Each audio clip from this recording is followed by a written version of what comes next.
All right, we are live. Little twist on Menace and The Man. Stan the Man, joined by the MMA legend Yves Edwards. What do it do, Stan the Man? What's going on, Yves? Not much. Just chilling in the basement. I reached out to Dennis, and he's like working hard. So he's like, "Hey man, you do me a favor, fill in for me." And I'm like, Menace messaged you too. "Yeah." Oh, all right. Well, Yeah. I messaged him out of the blue, and I don't know. Maybe it was fortune, because like he just asked, and then I thought he gave you my number. He gave me your number a while ago. Okay. But then even today, I was like, oh, let me try Yves. And it's just funny that I guess it worked out. Now, what time is it? 8:05. So he just messaged me yours and his conversation. Okay. Yeah. Oh, so like if we were supposed to connect because of Dennis, we would have connected right now at 8:05. Yeah, I would. He's a last minute kind of guy. It's the Puerto Rican in him, you know. I dig it. But yeah, Menace is working a double. Are you wearing a shirt from a strip club? Yep.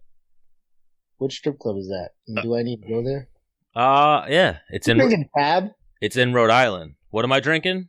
Are you drinking Tab? Tab. What's Tab? Oh, okay. No. You got to Google that then. Oh, you thought it was like the ghetto soda? No, Tab is a soda from like the 80s. I don't even know if they still make it. No, I'm drinking the bubbly. The bubbly. It looks just like that. It's a pink can. It says Tab on the front. Man, I gotta find a picture of it. Yeah. I know. I've seen Tab before. Okay. Yeah, that's funny though. But no, we drink usually beer. You drink, right? Or no? Usually just rum. Okay, yeah. We'll do vodka sodas, but we have a beer sponsor, Great South Bay Brewery. And we're usually sipping back on Great South Bays on this show. Okay. Every episode, pretty much. You know, they like supported Menace during his fighting career, and then once we start a podcast, and they were like, "Yeah, we're into that." But you got a producer over there handing you shit? No, I'm touching levels. I produced this shit. I figured as much. I should have said a PA. Yeah, I should have just rolled with it and been like, "Yeah, I got people handing me stuff." Like I remember one of the times when we saw you at the PFL, you were like, "Oh, you're like his Squid." I was like, "Absolutely not." I was like, "I'm an idiot. I barely know what I'm doing." Squid's too smart, man. Squid's really smart. Squid even motivated me in a sense that I added some like sound effects and whatnot to the show. Bow, bow, bow, bow. That's like Squid's favorite sound effect. I've been watching True Blood. You seen that show, True Blood? The HBO show. Yeah. Yes, I've heard of it. I never really watched it. I've been watching it. My girl been watching it and like binge watching, you know. And yeah. It happens in Louisiana, and I'm like, I know it's an old show and I don't know when, but I was like, man, I hope this thing started in like, I don't know, like late 90s, like 1999, 2001, something like that. Because there's like some characters on there, they're vampires and whatnot, and there's this girl named Suki and this old ass vampire named Eric, and I'm like, they have like this rivalry, and I think they kind of hook up at some point or whatever, and I'm just like, I see this series ending with Suki and Eric driving off in the moonlight and the radio playing, the radio going, Cash Money taking over for the 99 and 2000. Girl, you're working with some... So, I don't know, but like, I'm gonna watch it all the way through. And that's the vampire show. Yeah. Yeah, no, I've like my girlfriend used to watch that show. So she'd always be like, "This is my show." I'd be like, "I'm not watching that." Because she was obsessed with Twilight. So I was like, "I'm not watching that stupid vampire shit." But then I think it's one of those shows you watch one episode, you're like, "Nope, this is what I'm into. I'm into this show now." HBO does some good shit, man. I watched like that Twilight thing was out. My daughter was a teenager at the time. And so I watched the first one, but like I was like, yeah, I'm not watching any more of this. It was like if the Lost Boys were remember the movie The Lost Boys? Yeah, of course, of Yeah. course. So it's like if they were like a boy band. Oh That's yeah, what yeah. Twilight was like. But True Blood, it's been cool. I've liked it so far. But HBO does some good shows, man. I watched the first season of Westworld. I want to go back into that and watch it through because like now I've been on a couple episodes of Westworld, but where they are now, it's completely different from where they started, and so I missed the whole transition. Not So not an HBO show, but the last show I watched was Ozark. I haven't. Everybody talks about that, but I don't know. I Oh, mean, it's like it's in the Ozarks, and like I don't. I'm assuming it's in the Ozarks, and I'm like, I can't relate to that. I don't know if I could dig it. yeah, it's one of those. Like, and I'm a Jason Bateman fan. I was almost like, oh, I don't know about this show, but it's really good. Yeah, You're familiar with Craig Jones, right? yeah. I competed on a grappling tournament, where he did a super match. Okay, which one was Oh, that? it was Ulti- why can't I remember that? I know exactly what it was, but my brain is I'm having a brain fart. Just did it in November. It was Strike Force versus the UFC Oh, the Quintet. Quintet. Right. I couldn't remember the name of it. Oh, yes, yes, yes. I remember you were in that now. Man, but Yeah, did you I got Gilbert Burns in the first round. My first opponent was Gilbert Burns, Oh, and that's not fun. yeah, it was fun. But that guy is so dangerous, man. I like we were in a couple scrambles and whatnot. When I got on top, it was just like every move I was about to make, I felt the counter before I made it, and I'm like, I can't go there. I can't go. And he just kind of shut me down. Yeah, Gilbert's fresh off that huge win right now. Yeah, like I didn't expect that. I thought he had a chance to win, but I didn't think it would be like that. I mean, I knew he trains with Usman and those guys, and I figured they had a good game plan, So but Craig Jones just hopped in, and then it looked like it kicked him. oh, Yeah, so he probably bailed because I was talking too much. no, not at all. His thing didn't connect yet. It was saying connect and like buffering. I'm just fucking with you, man. Yeah, I know. But what'd you think of that? Your boys Woodley, right? Yeah, That was a tough one. it was tough, but it was impressive the way Gilbert Burns did what he did. Also, though, it seems that, and I don't want to give. I mean, there's some. I'm sure other fighters and other coaches can see some of the takeaways that you can get to with Woodley, but like it seems that Burns hit him with a couple takeaways early in the fight, and some things that are for Woodley are big confidence boosters, and that kind of just made him not willing to risk more since his go tos weren't so assured for him. They weren't assured for him. So Yeah, and like people after the fight were trying to discredit Woodley a little bit and say like, "Oh, Burns beat him. Woodley's done." I don't think Woodley's done. Just he had an off night. Burns is hot right now. Burns was on the up and up. he's on a team who had a game. I mean, the exact same game plan. Well, not the exact same, but a very similar game plan. With the first guy from Oh, that team beat him was Usman. yeah, 100%. And even you look at it like the relevance. You know what I mean, or like the activity. Gilbert's every couple months. He just faced Craig Jones actually in a grappling match. Mm-hmm. What's going on, Craig Jones? What's up, guys? Sorry, I didn't have any audio before. Hey, What's up, Craig? How are you, brother? what's going on, Yves? Not much, man. Still got to get with you and get choked up a bit. Yeah, we need to do some training, man. We talked about it at Quintet, right? Yep. Where are you now? Because you're a man that's always on the move. What part of the world are you in right now? Oh man, I've slowed down. I'm in the States sort of full time now since Quintet. So I'm in New York City training with the Henzo guys right now. Okay, I'm on the East Coast, but kind of on this lockdown thing. So I don't know. New York is like the epicenter. So are you guys Oh training yeah, for while you're sure. there?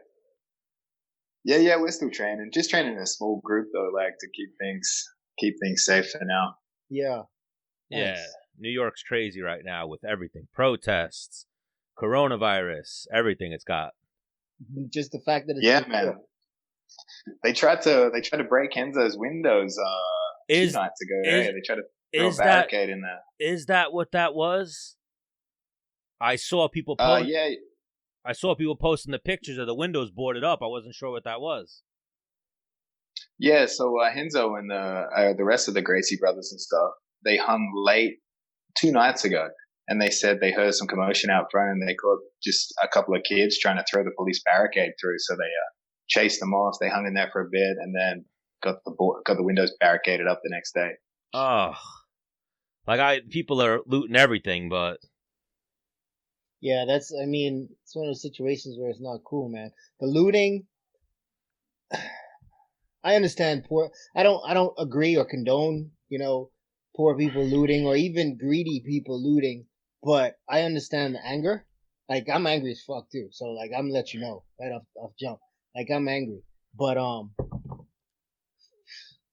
breaking into you from the outside, Henzo's place is martial arts gym.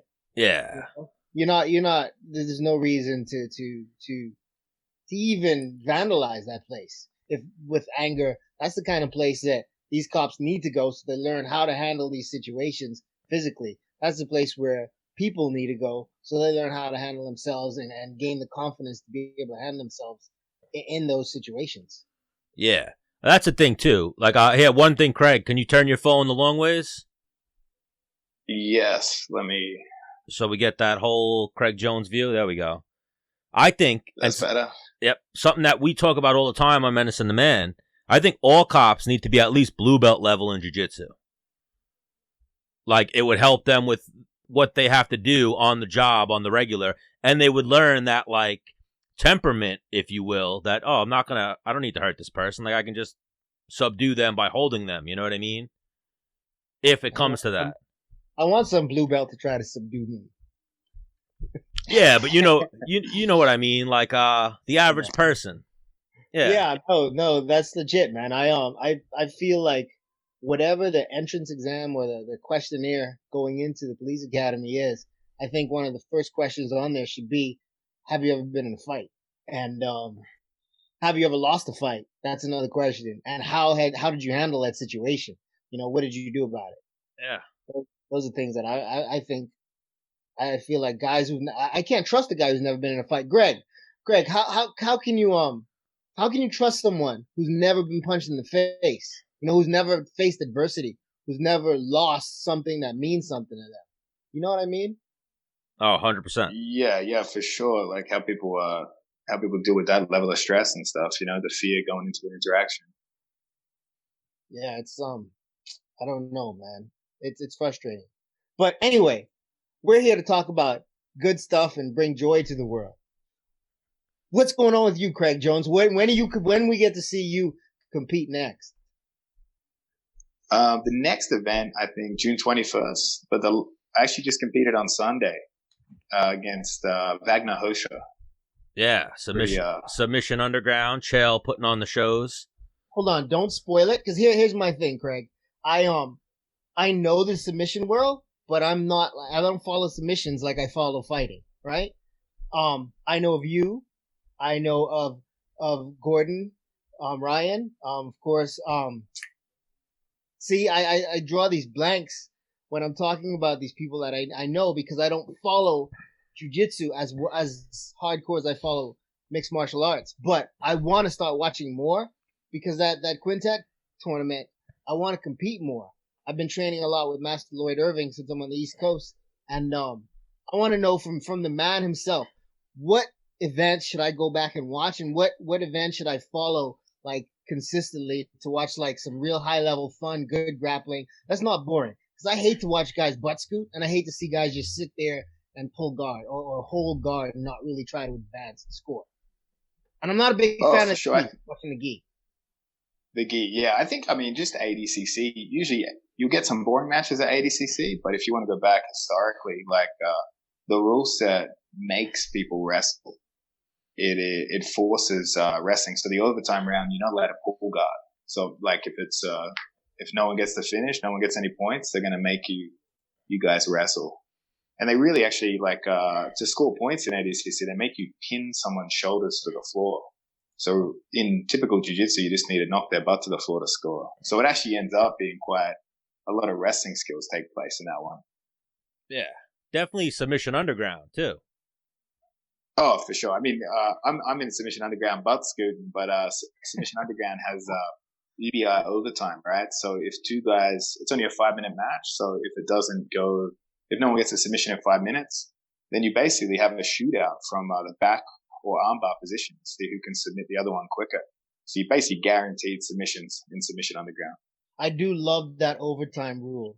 I've seen that in EBI, and I really like that overtime rule. I like when you put a guy in a position and also give the other guy a chance. It's like the college football rule. Well, I don't know if you watch American college football. It's like the college football rule. Both guys get a chance.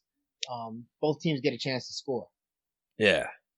There's a little bit of butt scoot when Craig Jones goes, but it doesn't last long. It's not long for Craig to wrap that leg up. Like he wraps guys up, man. I remember your match at Quintet. It's just really quick.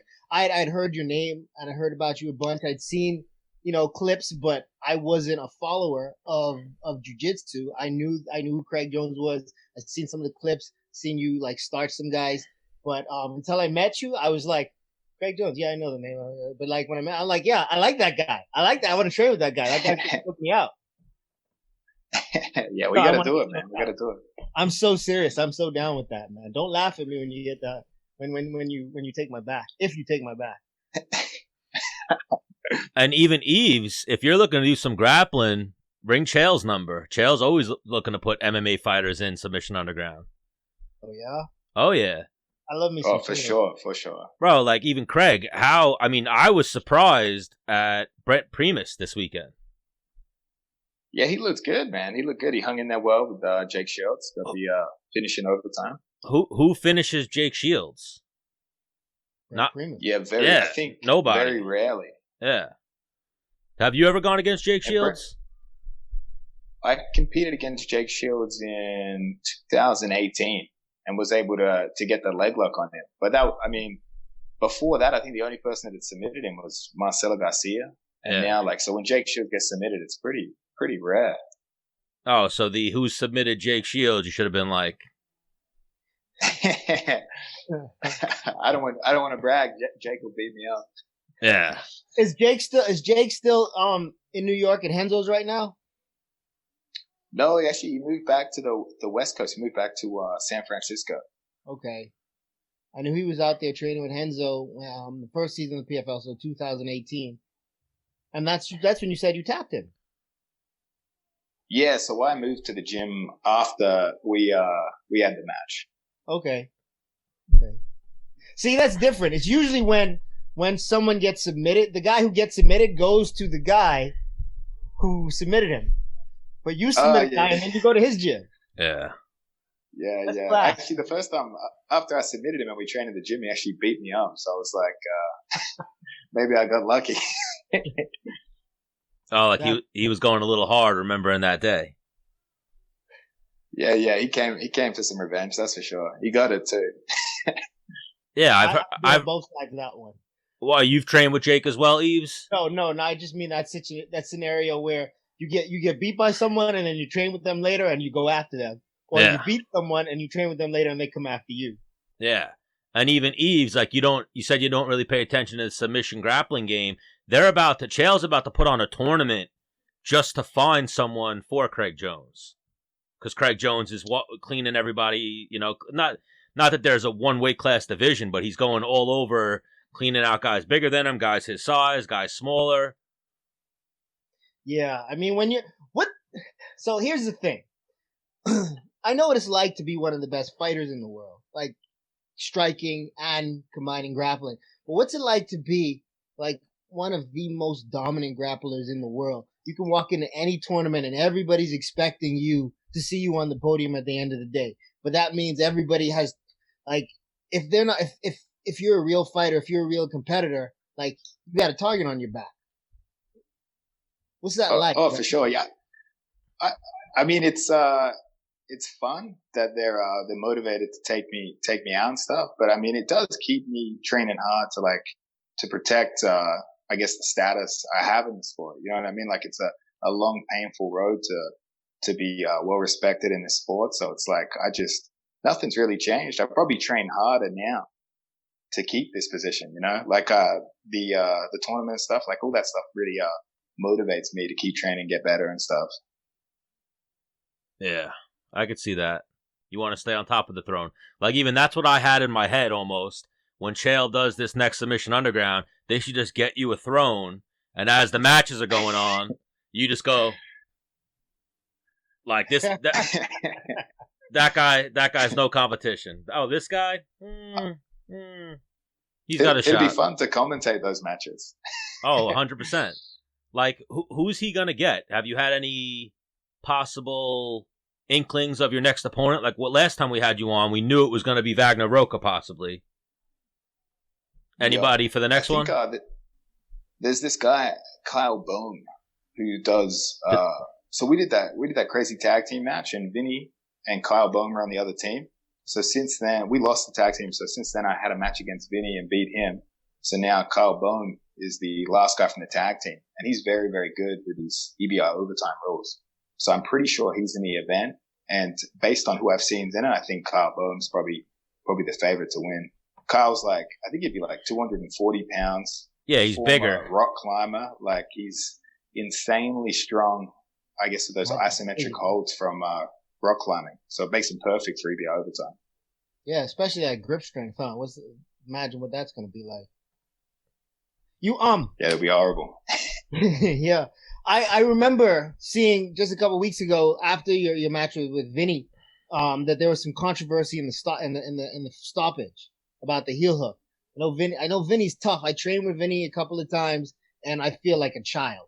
Like, when I go with a guy like Vinny, I feel like a child. So for you guys to be competitive and then for you to get the W, like, again, even though I've seen you, we haven't trained together. That kind of like, it's like, yeah, man, it makes my mouth water. I want to train with this guy, but at the same time. Like, Vinny's rep. Vinny's been around for a long time, and like, you haven't been around as long as someone like that, but your name has just skyrocketed and been solid ever since you came on the scene. Like, what's it like going up against these guys who you probably came up watching? Yeah, for sure. Like, Vinny was a guy, like, obviously been watching for a very, very long time. A lot of respect for him and stuff. He has obviously started doing a lot more MMA and stuff, so I knew that it's probably, like, in terms of Vinny's pure jiu-jitsu skill set, I knew it was going to be very, very high still, but probably not his peak, and not necessarily nothing to do with his age, but what he used to be full-time jiu-jitsu when he moved into full-time MMA. So, like, you would know, like, splitting the training has to be very difficult. So, I mean, things like that gave me confidence going against someone who I consider like a legend in the sport and stuff. And also what was scary is my best skill set is heel hooks. And Vinny had never been submitted with leg locks before because he was so flexible. So this one was particularly concerning because I was like, I believe in the submission, but it's just never been done to him before. He's never tapped. Yeah, that was a part of the controversy. I mean, Vinny was talking about, like, this is one of those things that my heel will be pointing the same direction as my knee, and I'm okay. But did you feel like he was in trouble? Like, was that like, for you? Did you know that, yeah, I have this, or was it still, well, they may have stopped it early, but I got the W? Well, the first submission I put 2 heel hooks on him on the same leg. The first one made a huge cracking noise, but in the moment, I hit pops all the time. I knew it was a bad pop, but based on his poker face, I was like, oh, maybe it wasn't as bad as I thought. And then the second time I applied the submission, there was absolutely no resistance to the heel hook. There was no tension. So I knew immediately something had broken. And when I was twisting his ankle, I could see one of his bones poking through his skin. It looked like it was gonna come out. So that one slipped out. And then I was like, Vinny, I just wanted to, cause like, I really liked it. He's a cool guy. So I said, Vinny, cause I didn't know if he knew. I was like, maybe he just not feeling. I was like, Vinny, your ankle is really bad. And then he was stopping. He was looking at it. It was starting to swell up. And then the referee basically stopped it because Vinny said, how much time is left in the regulation? Because Vinny was going to just survive regulation and skip the overtime. And when he started talking like that, the referee was like, basically like, come on, man, we called it. So then the doctor came in and the doctor had a look at his ankle and he slipped his ankle back into the right place, but there was still damage. And then Vinny went and got an x-ray that night and apparently it was a spiral fracture of his fibula. But it's all a bit of a mystery, right? Because he sent me that message that night.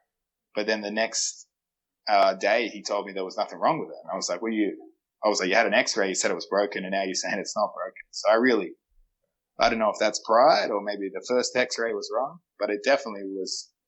I know what you mean. Like, he's very flexible, and I think that was to his detriment, right? So his knee and ankle was so flexible that the weakest link in the chain was his fibula. Yeah, I remember you said when you were on here last time it was like a gunshot. Oh man, his bone breaking. It was a gunshot. I think he's so loud. Too tough for his own good type of situation. For sure. Yeah. I have a problem with heel hooks, man, Craig. Man, those things scare me. I have one heel hook victory in all of my, and I have 17 MMA submissions. I have one heel hook victory, and the way you feel the bone in their foot pop against the bone in your forearm, like I don't like that. It makes my teeth, but that's your thing. Like, guys like you are the guys that scare the hell out of me, man. Like something's got to be wrong with you for you to be okay with that. Well, you know, it's funny because most of the MMA fighters I speak to are terrified of leg locks. And I'm like, you guys are out there knocking each other out. I'm like, that to me seems way scarier than a little bit of leg damage. Just get up and walk away from that. Yeah, you're right. But I guess, you know what, for me, it's like I applied the submission and I expect them to tap. So it almost becomes their decision not to. So like the Vinny one, I was sort of like, I think he was so sure that he would be okay with the submission that the angle at which I applied it broke it cleanly before he even had time to register the damage. So it'd be interesting to see in the future if someone applies a similar submission to the same leg, if he has the same confidence to not tap. Have you ever see those videos sometimes, or like when Anderson and Chris Weidman fought and his shin broke? Like, that's something that makes you grimace? Oh, yeah, for sure. For sure. See, that's what heel hooks are like for me, but just the thought of them, like, I feel that grimace. Like, I feel the pain of my ankle popping and my knee ripping. Oh. Man. Yeah. You got to watch the Meow Brothers. These guys never tap to any leg submission at all. They just let it break and keep grappling. Yeah, see, that's scary to me. I'm gonna tell you now, Craig, when we roll, like, if you attack the legs and you think you have it, you have it. Okay? Like, you can just stop and we can move on. Like, I'm not playing that game. A lot of the jiu-jitsu guys are like that. Like, not even just the Brazilians. Like, remember back in the day, Renzo. Remember Renzo got his arm broken by Sakuraba and was just like, I'm okay. Yeah. And the referee was like, no, you're not okay. And then when he broke it up, Renzo looked at his arm and was like, oh, man, this sucks. Yeah, dislocated the elbow. Oh. Yeah.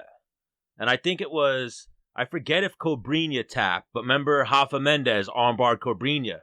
And it like... That was bad, yeah. And Cobrinha was just like, you know, looking at it, like trying to get out. As most people are going to be like, oh, shit, never mind. I don't want the whole broken arm and whatnot. Jacare completely snapped his arm against George Gracie in the gi, and then he just tucked it into his belt and continued to grapple until time ran out. Yeah, some people still can't straighten that arm. Some people just have that craziness. I think Vinny's one of those guys. Like Yves, you haven't watched that match, right? No, I have not. Oh, like, when I heard how it finished, I know I don't want to see it. I know I don't want to see that. I went back and watched. That's pretty rough. I went back. I don't want to watch Two Girls, One Cup. I just don't want to see that. Yeah. I went back and watched it after we had Craig on because Craig said it was like a gunshot, and it was kind of like a tap on the mat at the same time. So you're like, oh, like right afterwards. So you're like, oh, was that the ankle? Was that a tap on the mat? And it was probably the ankle. It's basically like a loud clap. Wait, you mean you heard it? I heard it on the audio. Oh boy! And it sounds like it sounds like a slap on the mat, but there's no. So that's what I'm saying. Like, there's one moment where there's a slap on the mat and it's a loud clap, and then there's a moment where you hear the loud clap and then you watch it and you don't really see the slap on the mat. So you're like, that must have been his ankle, you know? Like, for the audio to pick that up was some craziness. And then you see the pictures. His knee was one way and his ankle, like his heel, was facing the ceiling. Like the way ankles don't bend. And then even after the match, Vinny was like, "Oh, I'm very flexible," and he showed how on his other ankle, mind you. He showed how flexible he was, because the other one, he had the poker face on where he was just, "Nah, I'm good. I mean, yeah, you did a heel hook, but I'm okay. You know, I'm flexible." And it was like, dude, that something happened there. Like, how are you standing? And he was standing. He was telling stories. He was like, but you could tell, Craig, like you saw, he was like leaning on the cage a little bit. Like, he was definitely masking some pain, or from the adrenaline was completely numb to it. Yeah, no. I usually Yeah, ask for him to sure. jump rope or something. And it was an entertaining match. Yeah. Like, that's something you've seen, like we were talking about Gilbert, you know, that was one of Craig's like matches where I was like, oh, this is going to be a good one. And then he just leg locked him real quick. Vinny was getting leg locked, not tapping, and like staying in there and still kind of making it competitive. And then even you saw after the first one, you kind of saw his ankle floundering a little bit. You know what I mean? Like, you know, when you're in closed guard or on top of someone open guard, and the way like you have your toe on the mat and like your foot bent, he had one foot like that, and the other foot was just like laying sideways and flat. And you saw like, oh, something's weird with that ankle right now. And then Craig said a funny line when he was on the show. He was like, oh, after I leg locked that one, I was just gonna leg lock the other one. You know, if that one wasn't working. I hate that you're putting this imagery in my head, man. Oh, it was for me. It was similar to Anderson a little bit. Obviously, Anderson's leg wrapped around, but it was like, dude, something's broken in there. And then the next day he said it was the fibula. Crazy. My knees are aching just thinking about this. Craig, what are your thoughts on you ever getting into MMA? Because you get guys like you, like skill set, like you, really good jiu-jitsu, especially with the ankle locks. You come to MMA, and then, like you said, MMA guys don't like that. So like nobody wants to fight you, you know. Especially when you get to the level of, say, UFC. 45er in the UFC. God, I can't remember his name. Ryan Hall. Yeah, Ryan Hall. Right. I'm sure. Like if I was still competing, I would probably be at 45 because 55 has just got too big. And I don't want to fight Ryan Hall just for the simple fact that like that's not a risk I'm willing to take. Because I fought a couple leg lock guys, and my entire camp was based around defending the leg lock. Not like I'm not worried about you striking with me because I think I'm gonna win that and I can take a shot. But like I'm not playing with my legs. I gotta walk home. I gotta walk out. I literally have to walk out of the cage. Like right away, I have to use what you're trying to take away from me. So like what's your thoughts on getting into MMA? Because like guys like you have some success, but you're also gonna have a hard time getting some guys to fight you. Yeah, well, I mean, I think that's real interesting with Ryan Hall. Like, he's very famous in jiu-jitsu.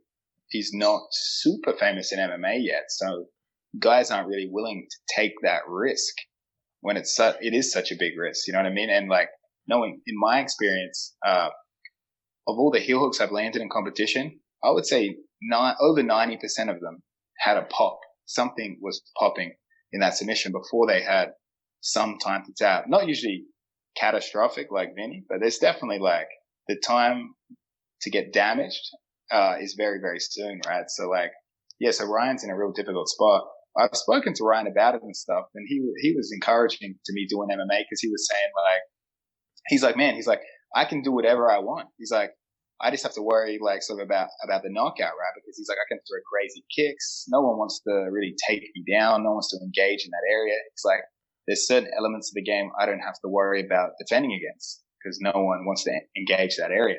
So I think it's real creative and cool what he's been able to do in his transition to MMA. Yeah, it's a very different game plan going in there against somebody like that, somebody with that skill set, somebody who, once they get a hold of a leg, like you're in trouble. Like you have to make all the right moves. And even if you make all the right moves, you may not get out of it. You have to make all the right. I would have to make all the right moves, and you would have to make at least one mistake for me to have a chance to get out of that scenario. And that, like, I don't like those odds. I don't want to play that game. Yeah, like remember, he Ryan's got been BJ creative with it. Oh yeah, with the Imanari roll variation. Yeah. But Ryan innovated leg locks as well for MMA because a lot of people were scared to go for leg locks because they leave their face open to strike. But the way Ryan Hall engages the legs, he ends up almost attacking your leg from behind you. You're sort of out of range trying to run out while he's applying the heel hook. Like at no point did Ryan Hall's entry against BJ Penn leave him vulnerable to getting punched. I think that's a real interesting thing he developed. Yeah, that was like what I thought that would have been the fight that put him on like the MMA map a little bit, but I guess it just didn't catch on yet. But yeah, he's definitely ducked. He almost fought Menace once, Ryan Hall. Oh wow! Yeah, really? So when Menace had that little run of losing split decisions, he was like, "Fuck it, I'm going up to 155." They called him up and were like, "You want to fight Ryan Hall?" He was like, "Yeah, tell Ryan Hall I'll fight him at 55." We both will cut less weight. It'll be 245ers fighting at 55. So Ryan Hall came back with like, oh, I don't cut that much weight. So, and Dennis was like, listen, I'm a 45er. This will probably be my last fight. I want to fight at 55. Ryan Hall turned it down. Ryan Hall then went on, I think, Helwani or some show and was like, oh, Dennis Bermudez is afraid of me. He doesn't want to fight me. He won't come down to 45. I told Dennis this. He was like, he really said that? Are you fucking with me? I was like, no, he really said that. He was like, he hit up Parsons and was like, I want to fight Ryan Hall. Get me the fight with Ryan Hall. And then he was like, yo, Ryan Hall's booked. Who's he fighting? BJ Penn. What weight class? 155. Oh. Yeah. Sounds like Ryan Hall is scared of Dennis Bermudez. Yeah, but then obviously, if it's Dennis at 55 or, old school BJ at 55, he was like, I'll go for the name. Yeah, I'll go for old school BJ. I get it. I can dig that. Hey, speaking of, I've been heel hooked once, Craig. In 1999. I competed from 97 to 2014. I was heel hooked in 1999. That tells you how much I hate that submission. And I have, I don't know, probably like 80 something fights. You know what I mean? But like, that's a scenario that I got hit by one in 99. I hit a guy with one in 2001. And that's like the end of the heel hook world for me. And it was Nate Marquardt. Have you ever grappled or trained with Nate Marquardt? I haven't actually, no. Is he still training regularly these days? I'm pretty sure he is. I mean, he's a lifelong martial artist. And he has a gym in Colorado. So I'm sure he is. He's been coaching guys like Neil Magny, those guys. So I'm sure he's still around the gym. I would like to watch that. If you guys ever roll, if compete, train, whatever, like send me the video. That would be really fun. I actually really love training with MMA fighters, right? Because it's different at Henso's. We have a different style, but typically when I face jiu-jitsu guys, they never try to stand up. I never have to actively hold a jiu-jitsu guy down. But what I really love about rolling with MMA fighters, if I get on top, I have to have a system to hold them down because they're so good at getting up. So it's really a really fun way to train. Yeah, but see that also, I'm sure that leads to, or I'm not sure, but I wonder if that leads to leg lock opportunities for you, because getting back to your feet, you don't necessarily, with a guy like you're not necessarily focused on protecting your legs if you're trying to escape the bottom. Like, are you seeing openings to attack the legs against MMA fighters when they're working on their escapes? Sometimes, but sometimes MMA guys are so hard to get on top of that I'll just entirely focus on keeping them down. Where I use leg locks against MMA fighters usually is from bottom, and when they try to escape the leg lock, I try to use that as entries to take them down or sweep them, because they'll leave sort of some vulnerability with the threat of the heel hook. They sort of overreact. Yeah, like Rumble Johnson that time. Yeah. Rumble Johnson had like the overreaction to the heel hook. Yeah. But even I think we touched on it a little bit last time we had you on. No MMA to answer Yves' questions. You have no plans for MMA, right? No, you know what? I'd probably be more interested in MMA if it was longer rounds and no stand-ups and stuff, because I really don't think MMA is a place for grapplers. It's hard enough for me. Like, say I had the match against Wagner. I've got a huge weight advantage on Wagner. It's hard enough for me to submit Wagner in a 5-minute period, let alone if I had to worry about strikes and taking him down, keeping him down. You know what I mean? I really feel like MMA isn't the place for grapplers. Obviously, Ryan Hall's made it work. Some of the guys make it work, but it seems like a very hard path for a pure grappler. Yeah. What do you think of competing in if you were to do an MMA match, a place like Ryzen, and also they're willing to, manipulate rules and score, not scoring, but times and rounds. They're willing to make some compensations for, to get a name like a Craig Jones, inside their ring. Oh, for sure. Yeah. I mean, that'd be something fun. Like if they manipulated the rules and stuff like that, because being an old school Pride fan and stuff would be pretty cool to be a part of something like that in Japan. Yeah, like I know Something different. Gordon Ryan's planning on MMA, or at least he's expressed that he's gonna get into MMA, and Gary Tonon's killing it right now. Yeah. Yeah, Gary's crushing, and Gary's really. I get to watch him train MMA most days at the moment, so he usually do the MMA training before we do the grappling and stuff. So it's fascinating to watch how he trains, how he's developed his skills and stuff. And obviously 5-0. I really hope ONE FC give him a title shot pretty soon. Yes, I just had this but One Championship is the new name. I keep calling it ONE FC. Oh, right. Yeah, I said it to Ung Lasong last night. He was like, One Championship. Stop calling it ONE FC. I was like, all right, sorry. I'll stop. He would fight you. Oh, yeah. He's crazy, too. Craig, when did you start training jiu-jitsu? I started, I'm 28 now. I started at 15, so 13 years ago. Okay. But yeah, I started a real small team with like a coach that was a white belt and stuff. Like, I feel like my path in jiu-jitsu really reflects early jiu-jitsu guys in America, but obviously they started much earlier. But we got access to it later, so I find myself relating to a lot of the older school guys in American jiu-jitsu because they started in similar circumstances. They were probably being taught by someone that didn't know a great deal, a lot of figuring out for themselves, watching the sport grow in their home country. Yeah, that's what it was like. You just got like another stamp of approval from me. Yeah, coming up the old school way, because that's exactly what it's like. I learned my first submissions and the first parts of grappling back home in the Bahamas from somebody who would train here in America in Dallas, and then when I moved back to Texas, I showed some things to a couple of my friends, and we would go out to the park in sweatshirts and long sweatpants and just grapple in the grass because we didn't have a place to go, that's what it was like in the 90s. So I guess that's so cool. 2000s in Australia was like the 90s in America for jiu-jitsu. Yeah, like I never trained with a black belt until I was already a purple belt. Wow.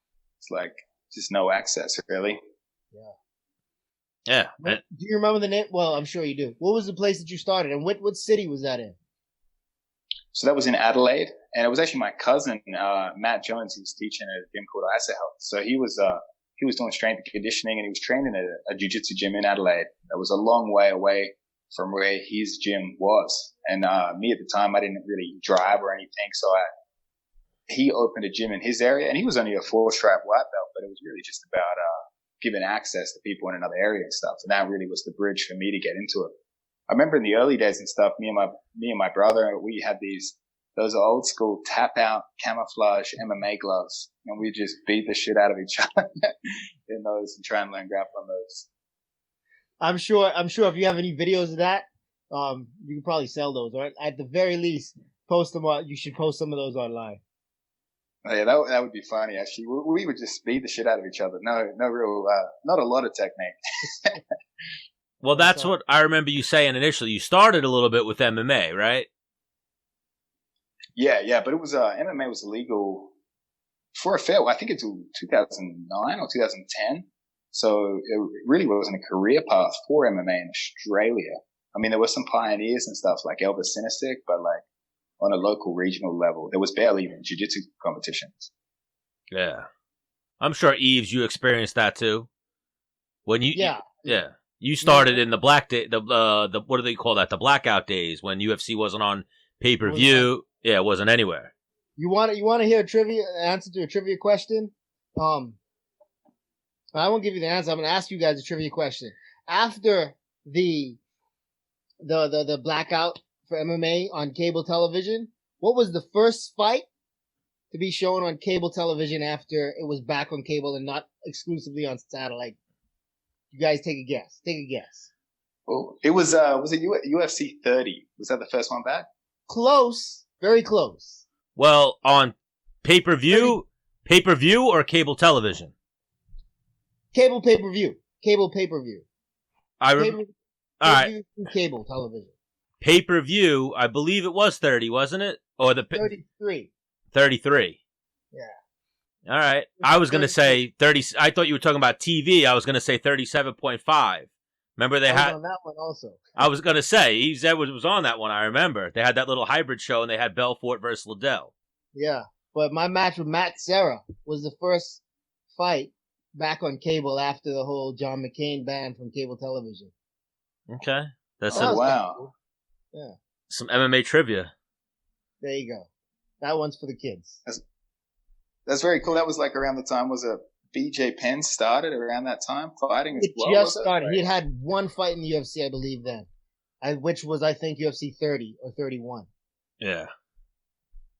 Yeah. Yeah, I remember. His first fight was in the UFC. Yeah, and that's even what I was thinking. 30 was the start of the Zuffa era. Yes. That's exactly right. Yes, That's when they took over. And then they brought us into Vegas for 33, and that was right after 9/11. Yeah, crazy. Vegas was dead. Vegas was crazy dead back then. Yeah. So, Craig, how is your neighborhood right now? As far as you have people outside, I heard the police sirens before. Oh, I mean, those come by. You know what? Every night around 7 or something, maybe even later, they have the sirens blast and stuff to support the first responders for COVID. So there's still, I think I'm right by the hospital. So those guys, whenever the shift change over, they blast the sirens in the street. But I'm in Hoboken, so it's pretty calm, pretty relaxed little place here. No, there's no real craziness, you know. Oh, so you live in New Jersey, not Manhattan? Yeah. So I live Hoboken, which is like across the bridge. I've stayed in all parts of across the bridge. I've stayed in all parts of New York, but this was like the easiest way for me to get to Henzo's. To be honest, like the shortest trip time, apart from living right in the heart of Manhattan. So now they put up the plywood. Did they break the window at Henzo's? No, they were bringing a police barricade over to break it, and I think they caught them along the way, or they saw it, but they were loading up to throw it. I think when they realized people were inside, they ran away. But that whole entire area has been barricaded up. I was away while the protests were on. I think they still happened the last couple of nights, or when the protests turned into looting. But that area got hit. I think the Macy's around there got hit. So I think a lot of the businesses just, in case it got worse, started barricading up. But it seems to have died down a lot, gone back to just the peaceful protest last night. Yeah, because that's what I was going to say. Hopefully they open up Henzo soon. They start opening the gyms, but right now the streets are flooded with people protesting and whatnot. Yeah, they got like a curfew, I think 8 p.m. to 5 a.m. I mean, it would have been bad timing if they got into the gym and trashed it, and then the governor lifted the quarantine order. Yeah, would have just delayed it a little longer. Do they have a curfew where you are right now, Yves? Yeah, so I am in Maryland, but I'm right on the border of DC, and there is a curfew in DC proper, not here in Maryland, but and I get alerts every day. They just started 2 days ago, got one today, and it's from 9 p.m. to 5 a.m.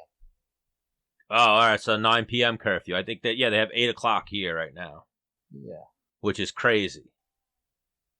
I'm just early, an right? adult. Real early, yeah. Curfew. I'm an adult. You can't stop me. No, I'm sorry. Tonight it starts at 11. Yesterday was at 9 p.m. Tonight's curfew is from 11 p.m. to 6 a.m. in D.C. Mayor Bowser has ordered a curfew for D.C. for Wednesday, June 3rd. Curfew starts at 11 p.m. until 6 a.m. Essential workers, including healthcare personnel and media, are exempt. Yeah. They made the curfew here 8 o'clock, and immediately people started sending around like a impeach de Blasio petition to sign. Impeach the mayor of Manhattan and NYC. Have you spoken to anybody back home in Australia, Craig, during this quarantine situation? Do you know what it's like back there? And is Adelaide the part of Australia that you're from? Yeah, so I'm from Adelaide, and the restrictions are really, really tight in Australia. Like they shut down their borders nationally and they shut down the borders on a state level. And what's interesting is my home state, I think they've had one active case in the last 4 weeks, but they're to a certain extent still locked down.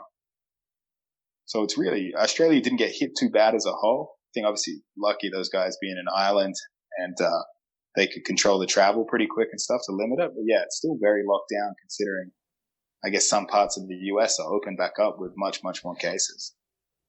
Yeah. Well, Americans are like, you can't keep you can't make Americans do anything. Like, that's why they see for Britain, Yeah. Very true. Yeah, I saw. And especially in Texas. Woo! They opened right up Texas, right? Texas.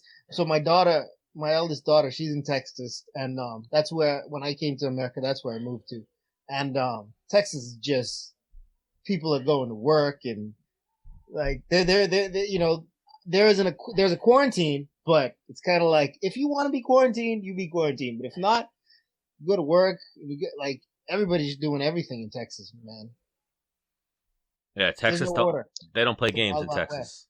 They don't play games. Yeah, that's funny, man. I just want a haircut. I haven't had to have a haircut for 3 months now. That's why I wear my do-rag.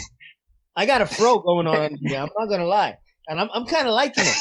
Like, when this is all over, you might see Eve. I'm like, Yves Edwards is gonna look like somebody's like a black dad from the 80s sitcom, 70s sitcom. I'm so serious. That's gonna be me, man. I planned on growing my hair out, so the quarantine timing actually worked a little bit. I don't got to get it cleaned up and whatnot. Menace has his girl cutting his hair at this point. I'm scared to make that commitment. She's a esthetician though, so she didn't do a bad job. That's different from a hairdresser. Oh, way different. Yeah. Chael actually complimented his haircut when we had him on last week. Okay. But but Craig, we'll definitely be watching this next Submission Underground. We know you got to get going. You probably got some edibles to eat, some interviews to do. That was another question. Guys. Wait, that was another question I had for you. Are you into the flower or just the edibles? A little bit of both, but I just find the edibles, man, to be honest, I'm just training so hard right now that, like, I feel like the edible just takes a bit of the pain away. After training, I can get a good night's sleep, you know what I mean? But I don't like to go too hard because that shit will give me a little bit of anxiety, you know what I mean? Yeah. I've got a question for you, Craig. Do you ever eat an edible or use some flour before you train?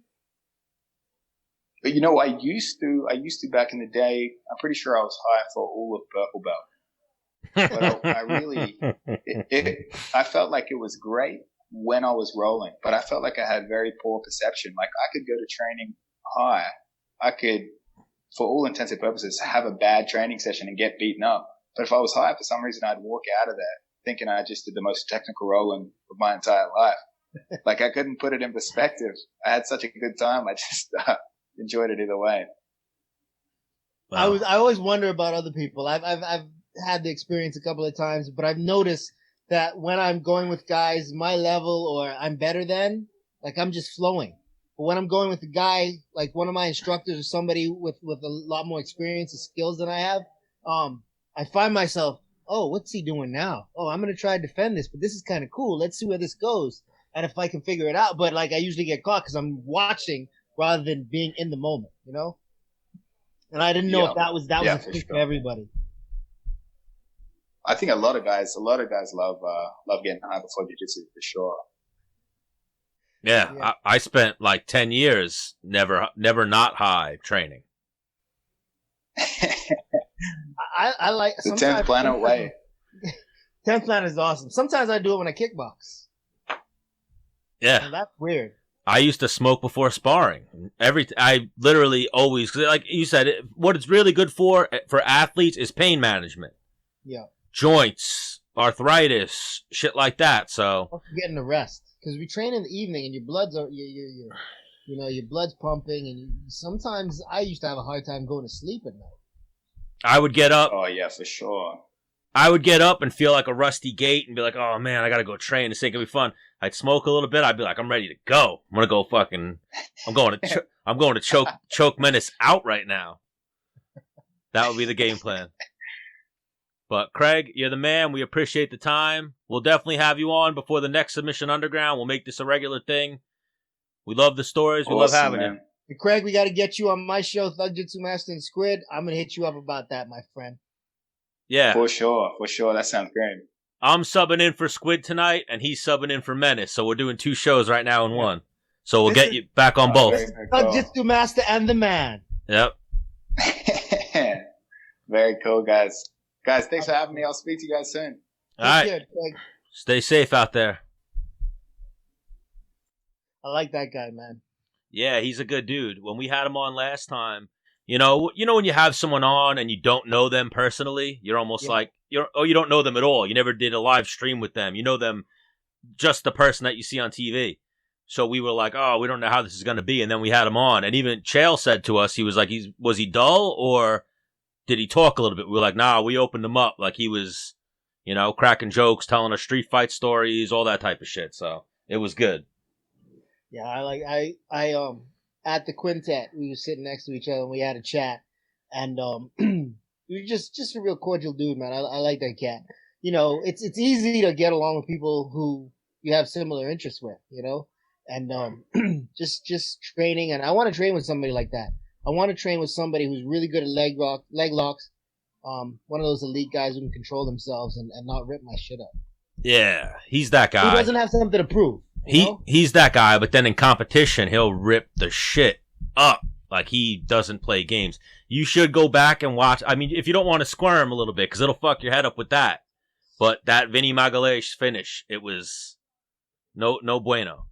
I'm gonna drop a search for Craig Jones tonight on my Fight Pass. Yeah. Oh.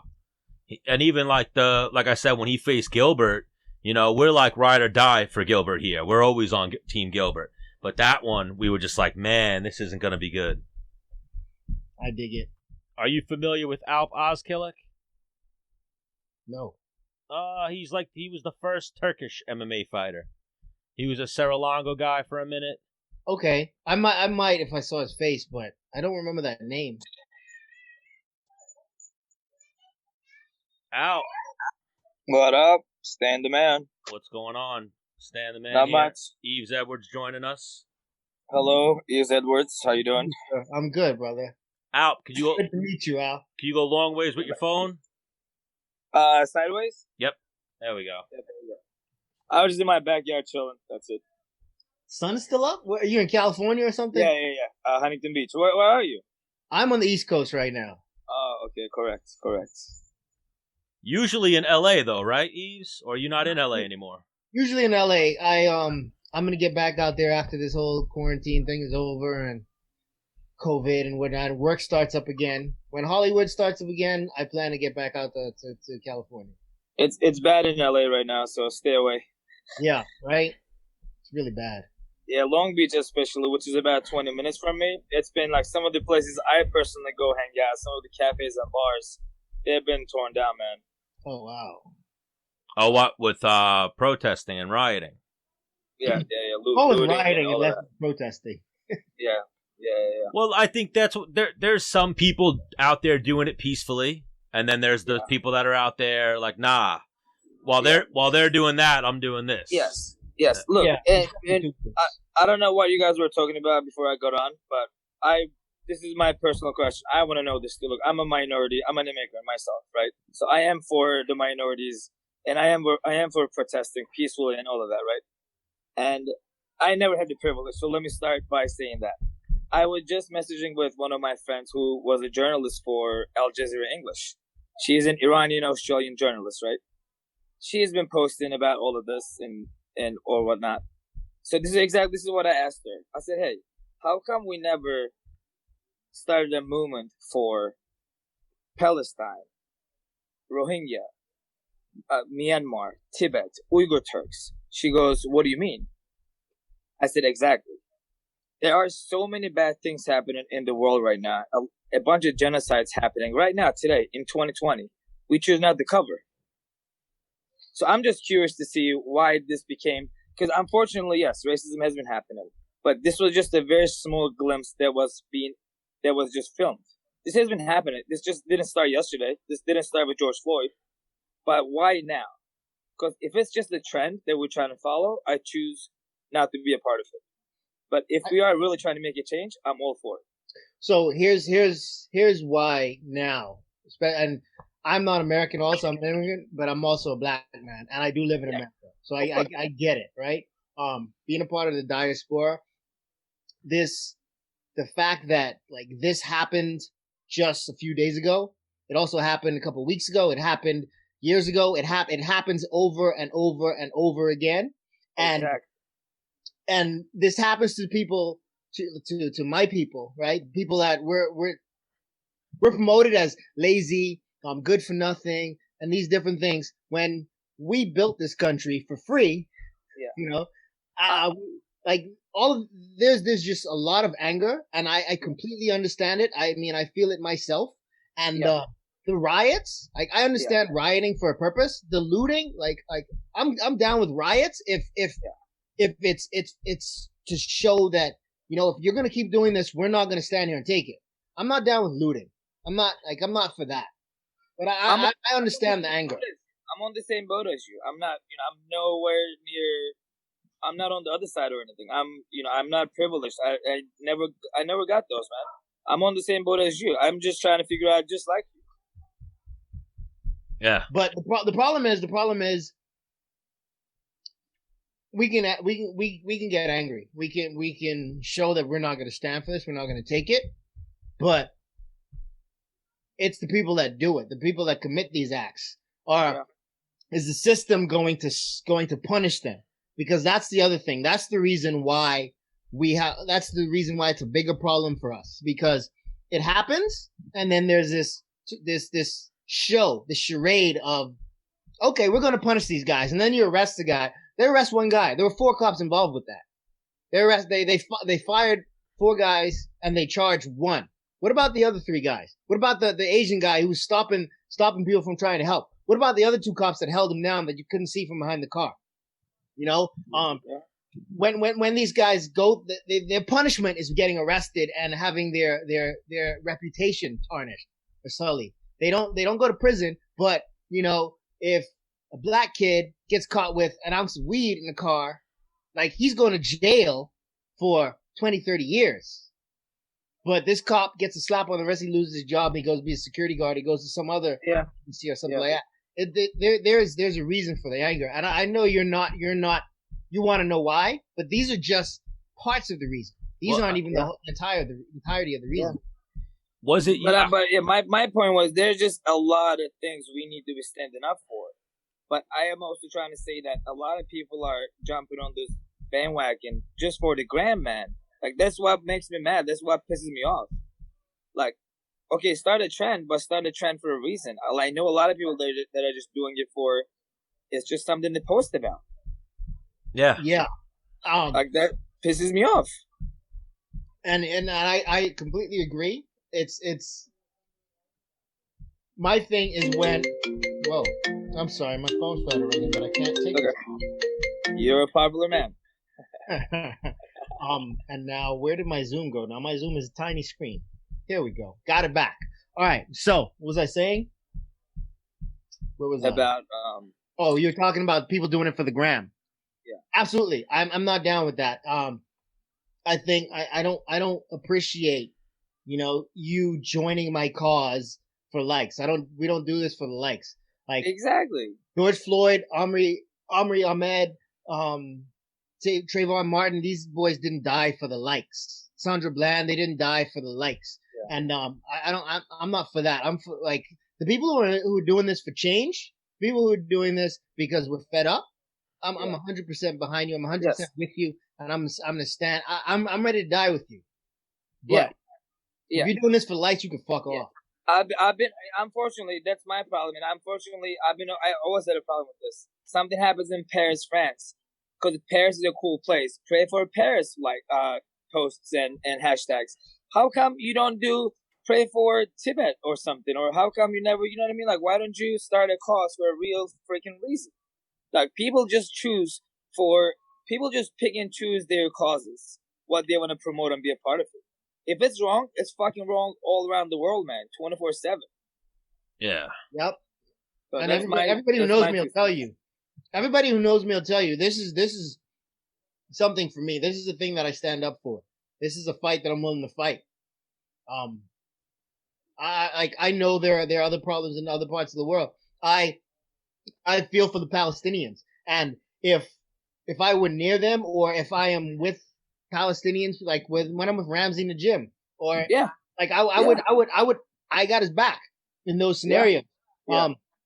But this is the fight that I'm in. If we're backstage and I'm fighting, I'm fighting tonight, but you're fighting first, I'll warm up with you. You know, I'm gonna root for you. But when you got there and it's your turn, like I hope you do well, but I still got to focus on me. Yeah. I still got to warm up. I still got to make sure that I'm ready to go. Yeah. So that's my mentality. Yeah. I mean, like me saying that, like I'm not even Palestinian or anything. It's just for me, it's a matter of humanity. Like it ain't no joke, man. Like people really take this shit as a joke. Like this could happen to us in a minute, which is happening today in America, you know. And people just think this is a joke. Like I've been to places, or I come from places where this shit happens on a daily basis, man. People are struggling. Yeah. And we're just doing it for the gram sometimes, and I'm like, that really bothers me. That just hurts, you know. Well, people doing it for the gram also falls into the line of like hidden agendas. Like I think Yves, I saw you post that one thing of the guy saying how the people were protesting and walking for Black Lives Matter, and like actual rioters just showed up out of nowhere and started like breaking into stores, and they had bats and shit, and they were like, "Yo, we were being peaceful." It was a white dude, like a white hippie dude, saying we were being peaceful. I was in LA. Yeah, and now people just showed up, and they're inciting everybody and trying to incite a riot and trying to make us break stores and shit like that. And then you posted that other video that was actually really fucked up, where people were trying to loot a gun store. You know, black guys were trying to loot like it looked like there was a white and black owned gun store, and a bunch of black guys came to loot it. They waved down the cops. The cops came over and they handcuffed all the black guys, the owners of the store. The owners of the store. Yeah. There's definitely a systematic problem with the police. Systematic and systemic. Yeah, there's definitely a problem with the police and like what they see, but it also is that other side of the coin. They're not all bad. Me, I've had horrible experiences being a white person, white male from Long Island suburbs. I've had horrible experiences with police, but I have a couple friends that I've trained with over the years that happen to be cops. I have other friends that are cops that aren't the worst people. Now, how they are in their job, how they are when they walk in the streets of Brooklyn, I don't know. I've never been there, but you know, Stan, there's levels to this shit. There's so there's that. You have shitty cops. You have cops that are shitty, right? But then you have cops that are shitty, and they're going to be shitty to everybody. You have cops that are going to be shitty, and they're going to target minorities. They're going to target the Hispanic guy. They're going to target the black guy, the black woman. They're going to target those people, right? And that's of course the biggest problem, because then anybody's a target for that guy. You know what I mean? It's just gotta root this shit out at the core. It's one of those things where I say if you and I, if Al and I are partners in police force, and Al goes in, we go into this business, and Al is leaning on them, and he's getting the payment from that. He's taking insurance money off of this business illegally, and he asked me if I want to share. Just because I say I don't want a piece of that, that doesn't make me the clean cop. You know, if I don't do something about that, I'm a dirty cop. Just like the Asian guy that was preventing those guys from trying to help George Floyd. You know what I mean? So there's just levels to this, and it's like, you got to root this shit out from the core. Yeah, and now this whole George Floyd thing, that's a whole, like, obviously he should not have been killed or should not have died in that situation. But then you hear like all the stuff, like, I know they have the cop arrested right now, and they have him, I think, for second-degree murder. It's murder either way, like whatever and degree. Manslaughter. Yeah. But apparently they had a backstory. Yeah, they knew each other. I forget exactly what connection they had prior to this incident, and it was a few years prior to this. Yeah, so that almost brings in like the premeditated angle, I would think. Yeah. Like, I think it should be cut and dry in this situation. Like, and from what you see from that guy's, I've seen that George Floyd had a criminal history. I've seen that the cop had a very questionable, very questionable police record. Like, I think that should be cut and dry. Like, I think that's what a lot of the uproar is. Like, remember, like, I don't know if you remember it, but you guys might be, I think, Alp. How old are you, Alp? 34. So same age. Don't answer that question again. No, I remember 29. Just because I don't want to tell you. I just don't want to tell anybody my age. No, 29. 29 last time we had you on. Yes, there you go. And Yves, you were probably too young. You were able to get it in your head, but you were too young for like the Rodney King thing. Like even I remember. I was 18 years old. Oh, so you were. I thought you were younger than that. But I remember there was a problem when it happened, but then when they found the cops not guilty, that's when shit like hit the fan. No, that the timing is hand in hand, but that's not what set things off. Okay, it was in L.A., South Central L.A. There was a little black girl went into the store. She was going to buy some apple juice, and this Korean woman didn't. She thought she was going to steal it. She shot her in the head, and then that woman, she also got acquitted. And that's what set off the riots, and like that's what set off the riots. But that's what I'm saying. If they let this cop off, I forget the cop's name, but if this cop does not get in, if this cop gets like some bullshit, like you get 2 years, or nothing, or acquitted of these charges, I think there's going to be some real riots, and it's not even past protests. There's going to be some real riots, way worse than what's going on now. When. At some point, somebody's going to fire back. They're going to kill the wrong black person, and their family is going to go after everybody. And I'm cool with that. I'm the kind of guy. If I'm in that situation where that Asian cop is trying to stop me from helping that guy, if it's 4 cops right there, and it's me, Dennis Bermudez, fucking Squid, and Joe Schilling, or whoever. Right? Or 15 guys. I'm telling them, look, they're going to kill this guy. And I'm willing to lead us in there to stop them from killing this guy, even if they kill me. But if they kill me, y'all kill them. And I'm good with that. I'm fucking good with that. You know what I mean? Because, like, at some point, you're going to run into those people. This is why they shut down the Black Panther Party. The FBI played a big part in shutting down the Black Panther Party. And this is what the Black Panther Party was about: protecting people and providing for their community.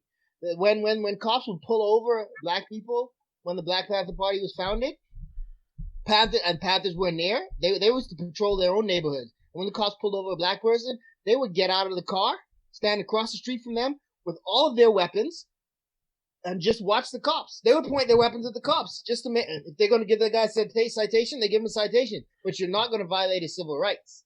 Yeah. They didn't like that. They started passing laws to get those guys off the street with weapons. But still, to this day, you see a truckload of white guys walking up to City Hall with rifles over their shoulder. If 5 black guys were to do that, they're shutting shit down. Did you see? Yeah. Go ahead. I was gonna say, did you see the one story of the cop or the sheriff in South Florida? That was like, I want people to shoot protesters. He said some shit like that. He was like, if people try to loot your home, I want you to shoot them. Use your gun. This is a gun state. Take your gun out and shoot someone who tries to loot your house. But let me tell you a quick story. So I have a bunch of friends who work for Bellator, right? They're all from St. Louis, where I used to train. We always meet up when they're in town. And so one of them told me this happened after. So I was actually in the last year when we met up. I was like, yeah, how was St. Louis doing? They were pretty much telling me how between cops and the civilians, there's no more trust going on, right? So my buddy drives on the highway. He has a nice M3 BMW. He's driving. Some messed up van rear ends him on the highway. He's like, what the fuck is happening? And then he calls 911 right when he's on the highway. And 911 pretty much tells him, just don't stop, just take off. So high crime rate kind of went up in the last year in St. Louis. It's too much. Yeah. And anyways, he doesn't stop. So what they're trying to do is they rear end you, and then they try to get you to pull over. So when you come out of the car, they pull a gun and they do, you're done. So my buddy takes off and he makes it out of the neighborhood. And he goes, dude, nobody called me back. Like 911 did not even call him back to see if he was alive. Like people, when you call 911, they don't even show up anymore in St. Louis. They don't come to your depending on the neighborhood. Like if you're from Chesterfield, the whitest town, they come, right? But if you're from like Ferguson or like Florissant, like North County, they don't show up anymore. Yeah. So where is this gonna go? Yeah, that's not going to be a good situation. Yeah, and that's what's developing right now, I think, especially with a lot of people that you're seeing, with the people that are all over Instagram and social media, the Blackout Tuesday, people are losing trust, any type of trust they had in police. We've already lost all trust in government. Very few people have any trust in the government. Yeah. That's what I'm saying. For example, even with the George Floyd thing, government has done so much. And they've covered up so much. We're never going to get to the bottom of George Floyd.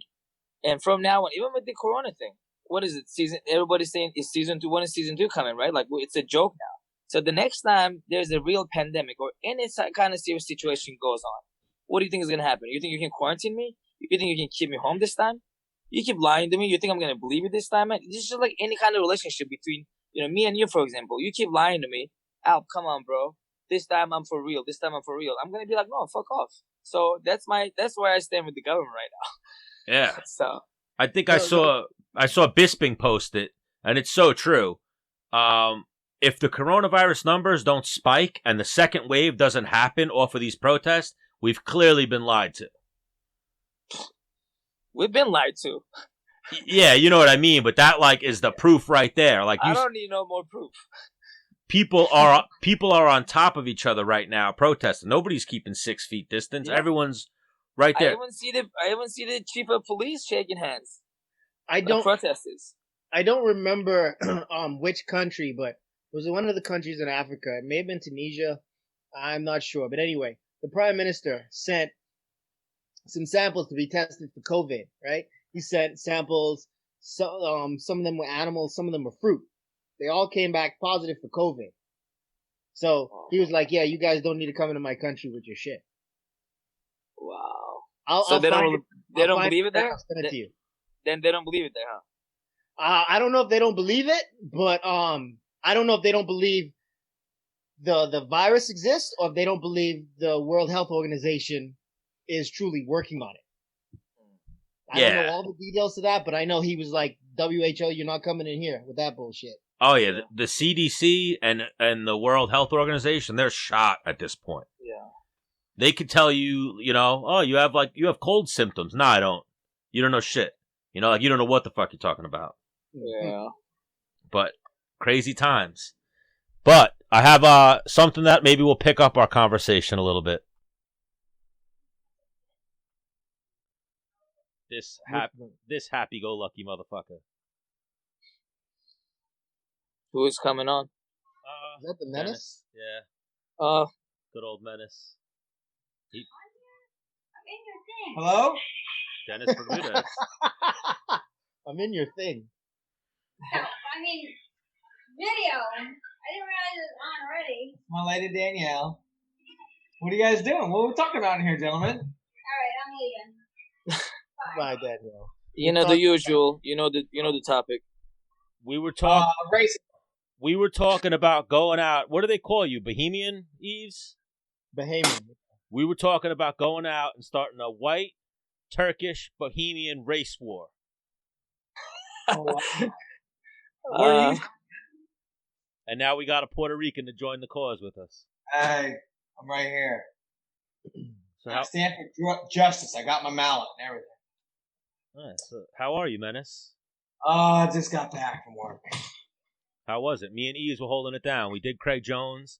Tatiana Squarez she changed her schedule, so she had to go for a run in the mountains. So that was her deal. Does she have a fight? Cucamonga? Yeah, I think she's in Cucamonga. Yeah, does she have a fight?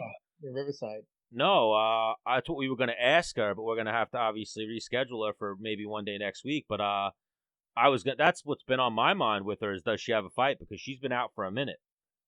Yeah. She wrestled at my I don't know if she remembers me because she didn't stay at my university for a long time. But she came to the first year we started a females program in my university. She came and she was like, obviously, we only had like 4 chicks, I think, on the team the first year we started the program. And she would only train with the guys because she was so good. And she made the world team that year. She missed like 2 months of school and came back as a world medalist. And the next year she was like, fuck it, I'm leaving the school. So because she was, I mean, we had a very good program, just not a female program at the time. So. But weren't you around her weight class? Huh? Weren't you around her weight class? What are you trying to say? You were going. Wrestle. How'd it go? She was wrestling you. Yeah, she wrestled with some of the guys, you know, like. Yeah, but here's the thing. Anytime, let me be straight up. Anytime you have chicks on the team, everybody becomes an expert and tries to help them. In those situations, I always stay away. I'm like, it's not my business. Like, I'm not that guy to pick that one girl on the team and try to be all helpful and try to coach her. I don't care. Like, I'm there for me. I really don't care. And everybody became I remember everybody became a freestyle expert. I'm like, y'all motherfuckers never wrestled a day of freestyle in your life. I'm like, relax. Everybody knows a gut wrench all of a sudden. I'm like, relax. It's like stick to your folk style and then worry about your own wrestling. I stick to showing girls high crotch moves. That's where I go. You go, Stan. That's even Dude, like I remember in high school. You know, in every like school, there's that one girl who's like, I can do what guys can do. Yeah. Well, we had this girl. She played soccer. She was a year older than me, my boy. And I think she was like flirty. She's like, I can wrestle. My boy was like, yeah. And she was like, is that Ellen DeGeneres? Who are you talking about? You guys are about the same age. No? Me? You and Ellen DeGeneres. I'm fucking with you.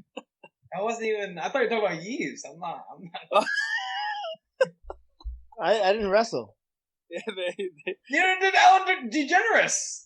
She wrestled with you. What is going on here? Am I missing a joke or something? No, it's okay. But yeah. I was trying to say that I know where her life. I have an idea what she ended up being. I don't think she did. She wasn't? I don't know. Oh. I don't. You know, this is after I graduated. Just. But anyways, my boy grabs her like, "You really want to do this?" And she's like, "Yeah, let's do it." But she was like flirting. She was, dude. He locks up with her. She doesn't even know how to lock up. She's like, He snaps her, wham, to the ground, to the mat, like face first. Spins around, puts in her cradle, and pins her. I'm like, dude, Mike, what? Why did you just do that to her? She doesn't even know how to wrestle.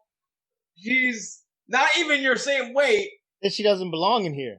So she gets what she gets. Wait. I think she just wanted like to flirt with her for a little bit, and it just went really bad for her. Good. Isn't that what wrestling ain't a game? Isn't that what Cummins did to your baby mama, Menace? Something like that? My kid's mom? Yeah, something like that. Kind of. Yeah, she like, hey, Pat. She like pushed him. She was like, I wrestle too. No. Well, she was. What you guys? Did you guys talk about Jon Jones stopping people yet? Did you guys think that was staged? Do you think that was staged? I think it was staged. Dennis does. Yeah, we talked about it. Somebody conveniently had a camera filming him stopping people. Hang on, Yves Edwards. Yves, what do you got? I didn't see it. I heard about it, but I didn't see it. I don't like social media, man. Yeah, can you play the clip for him? I could send it to him. I don't want to believe that was staged, because if that whether it's staged or not, I've been always a Jon Jones fan. I really don't care if he messes up in his personal life. I don't care. I don't understand why people always are happy or hating on him when he fucks up in his personal life. I don't care. He didn't sign up to be a role model. He didn't. I personally do way more fucked up shit in my personal life than Jon Jones. Why? You know what I mean? And 90% of people do as well. Why would I get into it? It's clearly personal life. You know what I mean? Like, why would I? I don't know. That's so stupid. I never hated on him. if anything, he deserves respect to be being the champ on, while partying and being the champ. Like, that's what I think. Yeah, that you just said it out. But I tell Menace it all the time, and I tell like our listeners, I don't care about dick pills. I don't care about cocaine. I don't care about crashing Bentleys with 2 hookers in the back. I don't give a shit what he's doing. When they ring the bell and he gets in the cage, he's the GOAT. That's what I'm watching. I don't care about his personal life. Why would I? Yeah. You know what I mean? If I would have done way worse if I had that kind of money or have that many belts. Like, I'm sure, you and I are no better than him. Yeah. I think it was Joe Rogan who said something along the lines of like, the baddest motherfucker in the world has to be a crazy motherfucker. Something like that. And it's so true. Like, I mean, I wish he was better if he was doing better and he wasn't messing up this much, so he wouldn't, have to stay away from the game and all of that. But like, if he chooses to do what he does, it's his life. I don't care. I can't be mad. Yeah. So I saw Chael Sonnen say that he thought it was staged, and then I got to Menace's house yesterday, and I was like, "Oh, you saw the Jon Jones thing?" And he was like, "Dude, yeah, I did. That was staged." And I'm like, I don't want to believe it, Well, the thing is, when you're doing good gestures, you don't film them. Yeah. Like I don't know. Like, just do the right thing. That's it. No, like, whoa. Hang on. I'm about to do the right thing. Can you film it real quick? Can you get me doing this? But here's what I think could have happened. He was out there that too. Why was he in the middle of the protests and whatnot? Whatever. He's there. Wrong place, wrong time. Right place, right time. Whatever you want to say. Someone said, "Oh shit, there's Jon Jones. He's a celebrity in New Mexico." So they started filming him. Then whatever it was, he saw the kid with the spray paint. They were trying to vandalize somewhere in New Mexico. He's got New Mexico pride, even though he's from upstate New York. Whatever. And he was like, "Yo, let me stop this real quick," and it happened to be caught on film. That could be right. That could happen too. But also, I see if it was staged, look, I still don't blame him because there's so much shit on Jon Jones. I don't blame him for trying to come out for something good. Fine, for once. Hang on. No. It was on his own Instagram first, no? No. It was anywhere else. I don't think. No, I didn't. It wasn't on his Instagram, was it? I don't know. No. There's another likely scenario. Another possible scenario is, he was out there to protest. He saw these kids, and he's like, "Hey, I'm gonna stop these kids. Film me." Yeah. All right. It was posted on his Instagram, and he wrote, "Is this shit even about George Floyd anymore? Why the fuck are you punk-ass teenagers destroying our cities? As a young black man, trust me, I'm frustrated as well, but this is not the way. We're starting to make the bad situation worse. If you really got love for our city, the 505, protect your shit. All you old heads need to speak up. Call your young family members and tell them to come home tonight." I don't know. I think it was a real thing, just a moment caught. But I could see where people would get it was staged, especially for someone who needs to do some PR to rehabilitate his image a little bit. Yeah. Well, now the thing is, and we're not even hating that it was staged. It's like we're just pointing out that it was staged because, like, even if it was staged, he's staging it for like a good cause. Yes. Yeah. Well, even after I read that, yeah, if anything, he's trying to create peace, if you will. Stop vandalism, stop the protests, or at least the riots. Look, once again, everything is for the gram. I tweeted this the other day. It just came to my mind. Are you doing good deeds when no one is watching? No, you're not. No, because everything is for the gram. Social media changed our lives for the good and the worst. For the good and the bad. I don't. Mostly for the bad, unfortunately, because we're using it that way. But we're not really doing any more good deeds when no one is watching. We want to show. We do it to show it, which is fine. Better than not doing any good deeds, I guess. But you don't really mean it. So I said the same thing. Like, you text or you tweet or post or whatever it is. Happy Mother's Day or Happy birthday, Grandma. I love you. Does she have an Instagram page? Why don't you just show it to her? I hate that. Yeah. I fucking hate that. Look, I'm a mama's boy. I love my mom so much. I'm a big mama's boy. She doesn't have social media, obviously. She's barely using her FaceTime, right? People are like, "Yo, you're such a mama's boy. How come you never post anything about it?" I'm like, because she doesn't have one. Nobody needs to see it. My love is for my mom. She sees it. I show it to her. I will tell you, I will post some stuff to my mom on Instagram because my mom does have Instagram and she likes it and she does try to use it to promote. Because my mom's into fitness, right? My mom's a trainer and she's 60 now, but my mom is in great shape. She's been in great shape my whole life. And I do like to show pictures of her because people who just recently follow me, they go, "Is that your mom?" And if they follow her or they can, like, if it helps her business in any kind of way, cool. But yeah, I get it. Like, I don't post things for my dad who's passed. Yeah. You know, like he doesn't have Instagram. Like, I'm not. But that's different. You have a reason. You're promoting or whatever. That's a different reason. Yeah, but that's what I'm saying. So I feel you on that completely. I hate when people post, or I hate to see posts of people doing something for the homeless. Like, bruh, like I'm not buying that. I'm just not buying that. So before you continue on with that angle, like posting pictures with your mom or like your kids and stuff like that, that's also a place you can go in a timeline to look at photos. That's saved. That's not on your phone.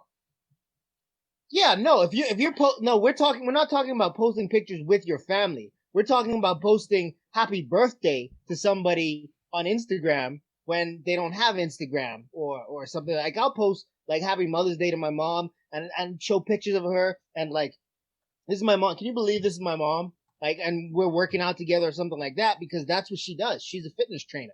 Now, hang on, because I'm trying to like happy birthday to like a coworker and I'm posting on Instagram, or happy birthday to my kids. Which one is worse? So I'm gonna jump. Kids. That's worse to me. Because tell your kids that. I agree with these, but also this is also my point. So people who are posting like happy birthday mom type of stuff, they're not even taking the time to visit them. They're not even making that much time for them. Like, you know, my mom is so special to me. I'm making all the time for her in my life while she's alive and while I can. Yeah. But these people aren't even really making the right effort to show them appreciation towards them. Yeah, like when was the last time you saw her or talked to her? Me? No, not you. I mean, someone who posts something about their mom. Oh, yeah, exactly. Exactly. So that's my only point. My little guys, like, they're a part of my life, so just like people that, you know, instead of me sending pictures to everybody, like, hey, this is how big my kid is now. I'm like, hey. Yeah. But you're a great dad. You spend a lot of time with them. I have no problem with that. You're not really making it wrong. You know, you're not really giving us a false information, right? Per se, you know, not every day. And the pictures that I choose, I try to make sure they're cool pictures. There's nothing wrong with them. You're proud of your kid. His little brother, you know? Kids. They're your kids. They're not the internet's kids. Yeah.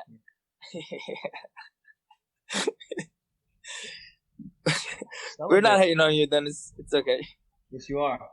No. Celebrate them all you want, man. Like, put them on the internet if you want, but we're talking about like that. Well, the homeless people thing, like, yo, homeless guy, here's a cheeseburger. I don't mind my friend who's videotaping it. That shit's cringe. That shit is cringe. Yeah. I hate that. And wrong too. Like, this guy's obviously had a rough go of it, especially lately. He's fucking homeless. He doesn't need, you know, Logan Paul or whoever running up like, yo, I got fucking a bag of Fritos for you. I hate this. I hate those, like, hey, homeless guy, here's $20. Yeah. Bro, but you know what it is? The sheep fall for that, and they'll go follow, like. Yeah. Yes, it is the sheep life, man. I hashtag sheep life the other day, unfortunately, and I don't want to be that guy in the middle of this chaos. But let's know the difference. Let's know which is which. Call them what they are. Like, you know, you say you hate me. No, don't hate that. That's who you are. Call people what they are. Because I have this thing in my brain that's it's like, you want someone to believe something about you, then just be that fucking thing. I don't have to promote that I'm a dad or I'm this or that. Like, I'm just gonna be that. When you find out, like, you find out. But I ain't doing it for you. I don't like this whole tap dancing for the world. Yeah. Look, if they might be genuine, we will never know the difference, right? God knows their heart. They might be genuine and really doing it for a cause. Maybe like yesterday, I was in Laguna Beach. I was out there. Look, there's nothing happening in Laguna Beach, and I saw a handful of good-looking, pretty white girls with posters and showing like Black Lives Matter and all of that. I was like, oh wow, that's cute. But I mean, in my head, you're doing it for the gram again, for 110%. I hope they're genuine and really doing making it for a cause. But there was just like a handful of them. There's no cops. There's nothing going on. It's just them. And I feel like they're just there. That's one of the easy. It's so easy to write a sign and go stand out on my street and hold that up. And I didn't do anything. I didn't do anything to help the cause. I just put up a sign. Like, yeah. I'm not. Was it you that was saying like I'm not rioting. I'm not protesting unless like. The banks, they're like, hey, we have your money, we're keeping it. Like, then I'm going out and burning some shit down, and probably banks. I'm gonna fuck up some banks. But, like, besides that, like, me fucking flipping cars, that doesn't do anything, right? I don't. No, that's, yeah. So here's something that I saw. I saw a couple days ago when this rioting first started. People were throwing bricks in Minnesota. It started in Minnesota. People throwing bricks at police cars, and somebody sent me that like, yeah, they're mad, and I'm just like, man, they got an infinite amount of money. They can get more cars. Those dudes who kill that dude, he's still alive. Like, fuck it, that's who you go after. That's my mentality. Right. It's like, they got they got government money. They can get a new car like today. But that dude who killed those dudes who killed George Floyd, like they're still there. Like right. They need to be in prison, or somebody needs to put them in the ground. That's how. Or like they should be rioting outside like that precinct or that. They were outside of his house. They were outside of that. That makes sense to me. Yeah, but like then they sent protection. The police sent protection to him. Yeah, they had as many cops at the guy's house as were there, like protesting in riot gear, like squad. So that kind of riot, and you being mad and wanting to get that guy, that does make sense to me. But fucking up Target doesn't. That's another thing, though. You can look Google. You will find there's like at these protests. There's like all these stacks of bricks. Like these people ain't bringing. There've been some people driving around handing out bricks to like these white people in their cars driving around handing out bricks to black people trying to get them to throw them and break shit. Like there was a cop filmed going into the auto zone and setting it on fire and then sliding back in the police station. Like a lot of this shit. The gas mask on that cop. A lot of this shit is a setup. Like I don't. Like Al said, man, I don't like. You can go back in the history of this country. You can't trust this government. That's number one. Like they're watching us right now. Edward Snowden told us the government was doing illegal shit. Now that motherfucker's a criminal for telling us the government was doing illegal shit. Thank you. Yeah. Thank you. And then if you guys are into like the conspiracy side of things, you always hear about the guy George Soros. George Soros is all over this shit. Yeah, he's all over. That's what I'm saying. Like if there is anyone who's facilitating a pile of bricks being placed in an area where protesting is going to be, it could be a guy like that. Yeah, I've been seeing those pallets of bricks. Like I think Chris Wade posted there's some like in like West Suffolk County. Yeah, and Wade posted if I see you with a brick, I'm fucking you up. Dude, the official Huntington Beach Instagram page posted. They actually exposed this white supremacist. He was in Huntington Beach trying to protest, but he was trying to start shit. And it looks like he's in there blended in, but he's actually there for a wrong. He was just there to try to cause chaos. Yeah, instigate. Yeah, exactly. Some people have that screw loose in their head where they see this as even an opportunity to let out their anger about something else just because the cause and the shit's already going on. It's like dressing crazy and being Halloween. They're like, oh yeah, I won't think I'm crazy for doing this. Yeah, well, years ago, this peaceful protest started in Turkey, right? The government was trying to take down this park and build a shopping mall or something. So a handful of people just showed up there and they said, no, we're not going to let this happen. They were just super peaceful protests. It ended up becoming a 30-day civil war, literally, between the cops and the people. But let me tell you this. And then I saw a bunch of interviews where they were talking to cab drivers. Cab drivers said they were picking up a bunch of foreigners from the airport and taking them to the park where the protest was. Literally, there's fires going on and there's like tear gas, and all kinds of crazy shit going on. I watched this on CNN Live here in America. Like 4 days. It went on for days. So people are always going to find the reason to go start shit. They're always going to find their reasons to go into that peaceful protest and actually change it upside down. So that's what we got to be careful for too. So. Yeah. And then the worst thing is obviously, like Yves was saying before, is that the negative element of it is going to affect the people that actually want change. Yeah. And it's going to be... That's why they put these subversive characters in there. To help paint a narrative that this isn't legit, to illegitimize the cause. And that's that's really fucked up. It's fucked up on a whole different level. Like and nobody's getting coronavirus either. You think this is the first time this happened? Like they've been protesting and rioting in this country since the beginning of this country, since before this was a country. You think they haven't been putting plants in those, like fucking CIA, the FBI had people inside the Black Panther Party. Like they'll get black people to turn on black people. Like they just it's fucking disgusting. Like I fucking hate it. I fucking hate bro. I get angry over shit like that. It's one of those things where it's like what do you Dennis, what happens to the dude? Imagine somebody kills one of your boys. What happens to them? Oh, he's gonna get fucked up. Like everybody should have that attitude. Like, and I don't like. If one of my daughters or my son dies, like by somebody else's hand, like I gotta put that dude in the ground. I have to. Yeah. Like that heavyweight whose daughter got kidnapped and killed. Walt Harris. Yeah.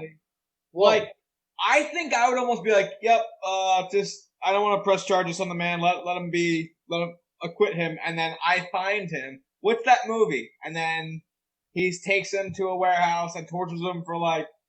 Oh, law-abiding citizen.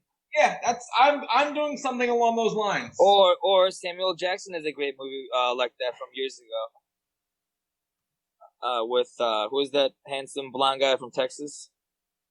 Matthew McConaughey. Yes, him and Samuel Jackson has a great movie about this. That name. I'll look it up. You know what I'm talking about, right? I don't know the movie, but I know McConaughey. Oh, you gotta watch that movie. That is such a true. I don't know if it's based on a true story, but that happens today. Samuel Jackson ends up finding the killer of his daughter. Well, actually, sorry, she was raped, not killed. She was raped and stuff. Wait, don't give us the spoiler. Though. Oh, okay, my bad. But if you look it up, you'll find it if you Google it. Yeah, I will. I like movies. Yeah, something like that happens. Yeah, like. Yeah. Bro, I'm watching Jeffrey Epstein next on Netflix. Wait. A Time to Kill is the name of that movie. Yeah. That sounds familiar. Okay. But yes, you watched that Epstein shit? I'm watching that next. I just finished the Game Changers because I've been trying to be a vegetarian, and I'm trying. It's not going great. I got. He's got a turkey leg in his hand. I got two things for you guys to watch. Waco. One of them is called. It's on Netflix. The Untold History of the United States. I've seen that. I've yet to watch it. It's good. The Oliver Stone one, right? Oh yes. And there's another one. It's a YouTube documentary, and I'm trying to find it because a buddy sent it to me, and it's about Epstein and Hollywood and a bunch of that shit. Oh yeah, Epstein has a new one on Netflix. That's a new one. I don't know if you're talking about the same one. No, it's not. It's not the one on Netflix. I didn't know about that one, but I'm gonna check that out. Oh yeah, they just dropped that one, and you should add Waco to your list, right? That's another great one. Waco I didn't know Waco was a real story, a true story. So right? that happened in Texas, yeah. After I moved, months after I moved to America, and it was in Texas. I was in Texas. I was in Houston, so I was like 3.5 hours away, and I had no idea. And I was in school. I remember being in school when that happened. I was in high school, I remember when they raided that compound. Yeah, it was in the middle of the week, in the middle of the afternoon, and they went in and they killed those people. And I was just like, and you were like, hey, this is how they walk. I was like, this is America. This is how this shit works here. Look, this is again. I finished the whole show in like 2 or 3 days. I think I was so attached to it. And again, I'm not a religious guy or anything, and I don't support any of that. Him sleeping with older women in there and stuff, whatever. But I was trying to get to the bottom of this, so I started looking up the real characters that survived that situation.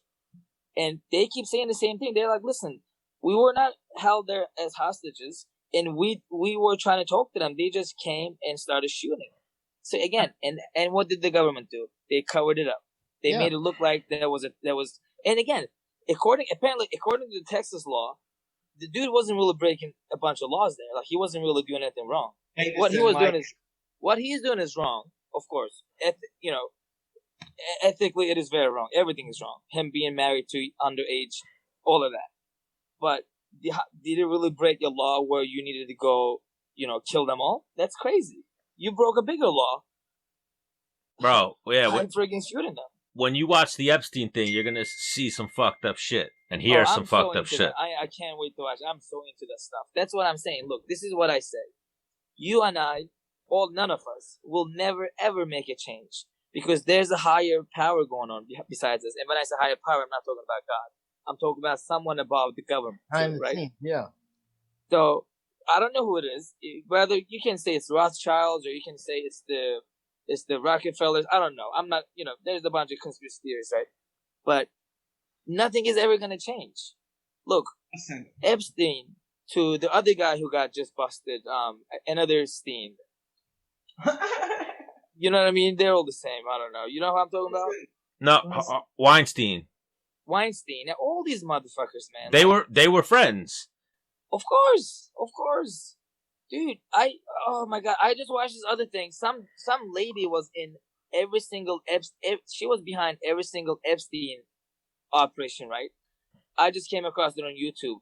And she's in pictures with politicians and all kinds of stuff. Apparently she was on the island organizing this whole porn child orgy or whatever. Now nobody knows where she is. She has pictures of the Clintons. And now nobody knows where she is. The funniest thing, it's so fucked up. Like, even Bill Clinton was our president. His wife was trying to be our president. But, Bill Clinton, they have him on record of being on the plane with Epstein, going to Epstein's island, flying on a private jet 26 times with Epstein. They asked Clinton, you know this guy? He's like, I don't fucking know that guy. Oh, yeah, there you go. And you want me to believe the governments? Really? Well, that's what they say. They say Epstein didn't commit suicide. He got Clinton. Yeah, that makes a lot of sense. I like that word, Clinton. He got Clinton. That's what they do. They take people out when they're about to start singing some songs about them. Show me a room full of politicians, and I'll show you a room full of criminals. The name of that documentary I was talking about, Al, it's called Out of Shadows. It's on Out of Shadows. I'm putting that on the list. So yeah, we could sit here and talk movies, politics, all this shit, but it's not the best conversation. So what we'll do is we'll go back to fighting for a second. That's what we know. We'll make some picks and do a little preview of UFC 250. So we'll start right at the bottom. We'll go a quick runoff till we get to the fights we care about, and we'll talk about them. So Evan Dunham versus Herbert Burns. Herbert Burns. Evan Dunham. I want Evan Dunham to win, but I just think his time may be past. I'm going to take Burns and put money on it. All right. Devin Clark versus Alonzo Menafield. Devin Clark. Menafield. I don't know them. Devin Clark is Jon Jones's boy. Oh, okay. So we'll go with him. Okay. Jussier Formiga versus Alex Perez. Formiga. Did it take a fight off here? Oh, no. Charles Boyd versus Maki Pitolo. Don't know. Maki. Oh, no. Yeah, I don't know either. That's one of those ones where you go with whichever name you think's cooler. I'm gonna go with Charles Bird. Oh, I'm going. Wait, Bird. I know Charles Bird. He was on Contenders. Yeah. I'm gonna go with Bird just because I remember him from Contenders. So now, even this fight, I found some news today that kind of changed, like what we were talking about the other day, Menace. Cody Stamann versus Brian Kelleher. Cody Stamann, his brother died like a week ago, and he's still going through with the fight. Yeah. That's one of those things, man, where it could be motivation or it could be distraction. Or gives you invincibility. Yeah. That's a weird. I'm sure it'll fire him up just to fight on his honor. I think Killer is really killing it recently, so. Yeah. Man. Yeah, I can't pick. It's one of those things that, like, I feel like this is what happened with Walt Harris. You know, he's fighting with a lot of emotion, and emotional gassed you, man. He saw an opportunity to get Overeem out of there, and he got all in. He was emotional. He wasn't focused. He wasn't in the fight zone. He was in a passion zone, and he gassed himself out. Yeah, 100%. That's what happened in that fight. He rocked Overeem too early in that fight.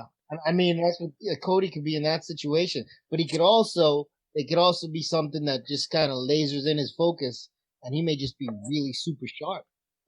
But it's one of those things that it can be focus or distraction, man. So, like, I don't know. For me, I don't think if I'm close to my brother and I lost him, like, nah, I'm not doing this. You're not fighting. Nah, not right now. I got shit to. There's bigger things than fighting. I hear your point. I would step back too. There's bigger things than fighting sometimes in life. So I think for me, like, my brother used to always come into my fights. That might be one of those things. Like, I have to do this for Jay. I will be invincible. No one, like, I will, like. That's what he said. And that's you and getting emotional. Yeah. Yeah. Well, then I guess Stamann's getting emotional because that's what he said, and justifiably, he said that he has to go through with the fight for his brother. You know, like in honor of his brother. I'm gonna go with Brian though, just because he's my. I'm trying to. I'm gonna go with Brian because of the fact that Stamann's brother died. Also, you know, Boom Brian's a Lima guy. He's been, you know, I've trained with the man. He's on a surge. You know, the homie Brian Michelino's there cornering him. You know, movement BJJ.com is over there. Yeah. I saw a video of Michelino. You probably trained with Michelino when you came to Long Island, Yves. And Alp, you know Michelino, right? No. I know he is, but I don't remember training with him. Oh, sorry, you're talking to Alp. He does Go ahead. I saw him, he was doing like the sticks. He was beating Kelleher up with the sticks. Huh. Like instead of the pads. Yeah. But yeah, I'm going Kelleher in that one as well. Ian Heinisch versus Gerald Mershart. Who did I pick last night? I don't know Heinisch. You picked Heinisch because Heinisch likes Menace and the Man stuff. Yep. Marshall stuff, but I don't know Heinisch, so I can't pick that one. Pass. All right, well, we'll go Heinisch. Chase Hooper and Alex Caceres. Ooh. I've always liked Bruce Leroy, so I'm going to go with him. He's a character. I'm with you on that one. Did I go with Hooper last night? Yeah, because I told you the story of Hooper interviewing Masvidal and saying, you beat up my dad. Oh, right. And then he was like, who's your dad? He was like, Ben Askren. He was like, oh, shit, I'm sorry, son. Oh, is that the guy? Yeah. Dude, okay, I commented on that. Everybody keeps like, oh, my dad. I'm like, dude, you have no respect for your mom. Like, come on, okay, we get the joke. Like, stop calling someone else your dad. Like, that's okay, stupid joke. Move on. Is that the way you're trying to market yourself? Okay, move on. I get you have curly hair. Move on. The UFC find a different way to promote yourself. I get it. The UFC just marketed it as if it was like an episode of Family Matters. Yeah. And it was Ben Askren's the dad. Sean O'Malley's one of the kids. Chase Hooper's one of the kids. No, nobody. No, I'm not calling anybody. Even if it's a joke, I'm sorry. I have respect for my family. I'm not calling nobody my dad. Yes. So Eddie Wineland and Sean O'Malley. That's a good fight for O'Malley. I mean, that's a good question mark. But I think he's really been improving, man. And Wineland is really close to his ceiling. He's legit. He's been around for a long time. But like, how much more improved is he going to get versus how improved is O'Malley going to get? And I think O'Malley is he's doing what he needs to do. So I think O'Malley takes that fight. Yeah. I think O'Malley's gonna take it too. But I've been following Wineland since the WC days. I always looked up to him and had a lot of respect for him. I hope he takes it, but I think O'Malley's is the new generation. If he gets taken out of there, it's gonna have to be quick and he gets caught. But it's not gonna be. Oh yeah. It's not gonna be a walk in the park. It's not gonna be easy unless he clips him and catches him. Yeah. I think we should focus on this. A lot of those guys like Eddie Wineland, they come to fight, but they're not that healthy anymore. They don't show that to anybody. I'm telling you. You think they perform at their best? They're hurting every day, man. I'm telling you. You can't be fighting for that long. I've been there. And exactly, I'm the same here. And I'm sure Dennis as well. So he's probably at 50% right now, but he'll still come. He still has a round in him, and that's all it takes sometimes. So. Well, even Menace, you got out pretty good, right? Yeah. Are you aching every day? Yeah. We had Ung Lasong asked him that last night. He was like, Dennis, why aren't you making a comeback? Like, what are you doing? Who? Ung Lasong, the 1FC double champ. Oh, yeah. Okay, I thought you were talking about the championship. Oh, yeah. I thought you were talking about the Team Alpha Male Chinese guy from Team Alpha Male. No. That's Takashi. No, not Takashi. All right, so we're all going O'Malley on that one. Neil Magny versus Anthony Rocco Martin. Neil Magny. Oh, Rocco, man, I like Rocco. Yeah, I don't like Rocco because he beat Ryan LaFleur, but I'm going with Rocco. I think he beats Neil Magny.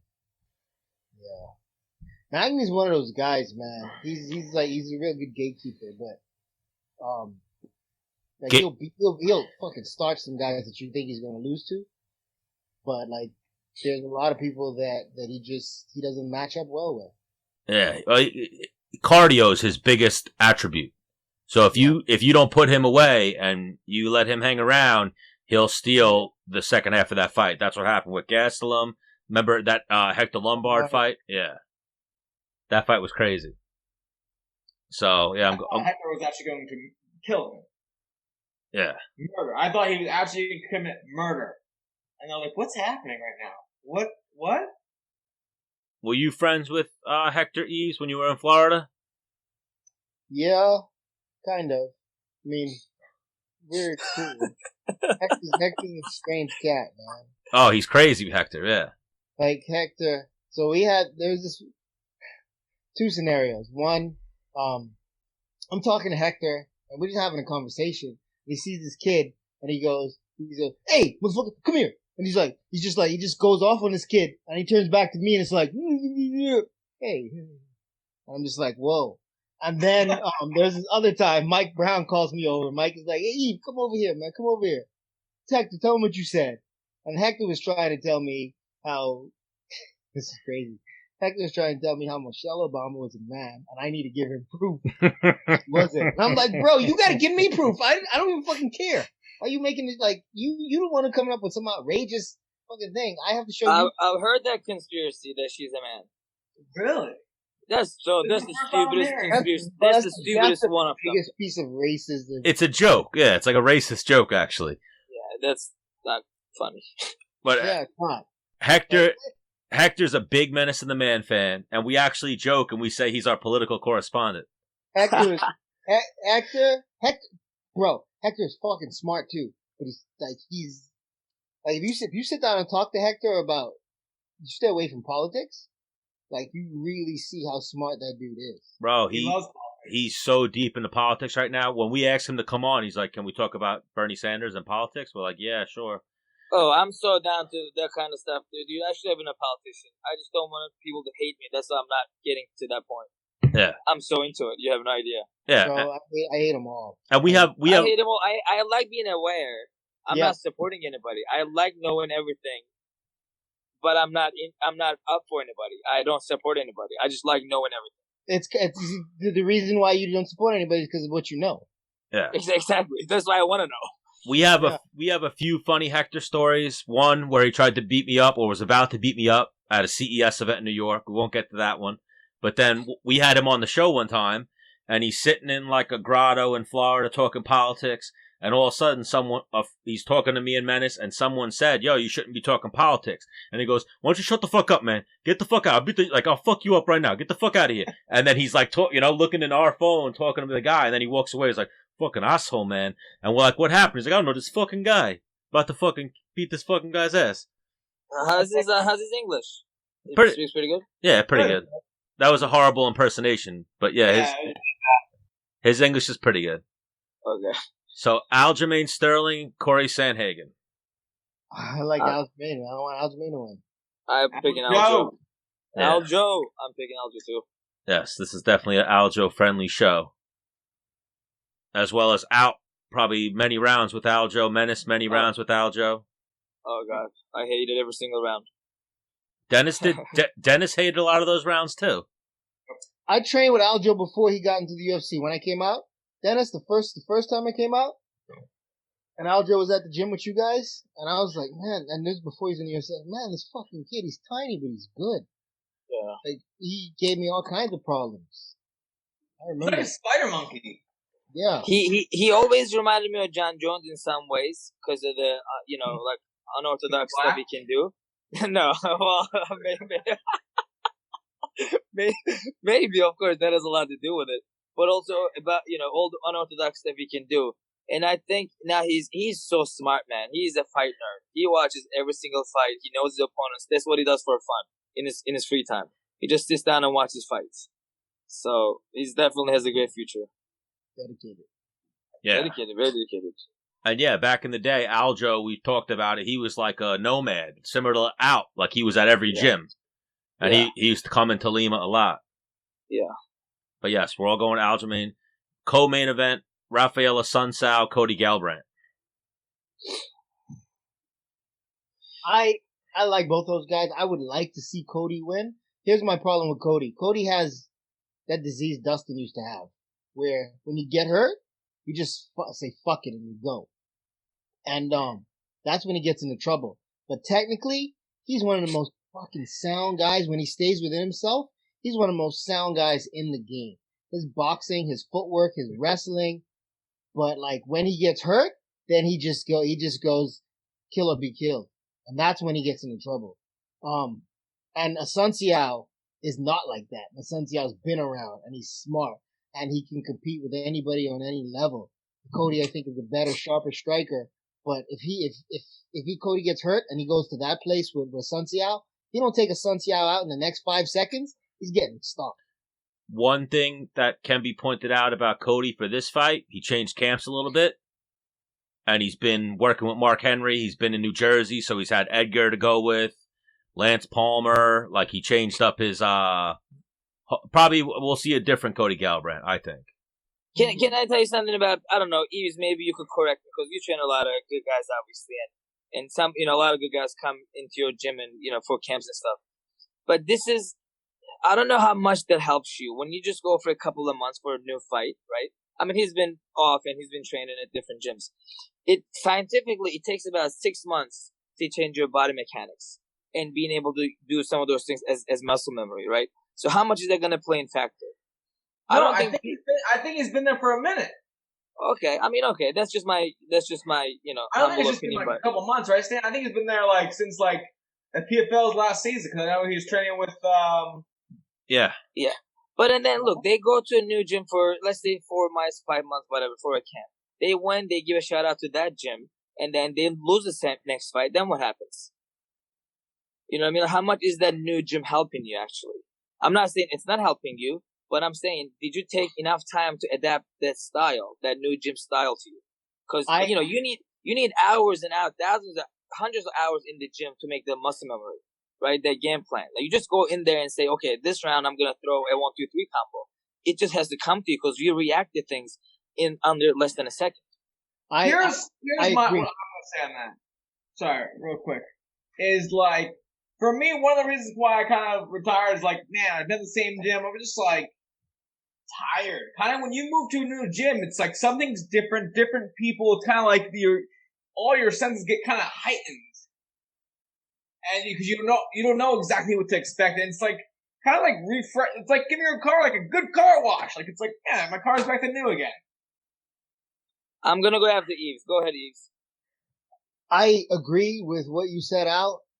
Here's the thing. You see guys go to a new gym and their first fight, win or lose, they look kind of like they did, but they don't look very sharp. And then the next fight, they look better. The thing about those guys with Mark Henry and them, I feel like they are really good at coaching and keeping you within yourself. So it's not a whole lot of new things when it comes to the fight. I feel like they implement their strategy and their style to your game slowly and what I'm using as a reference is like Lance Palmer.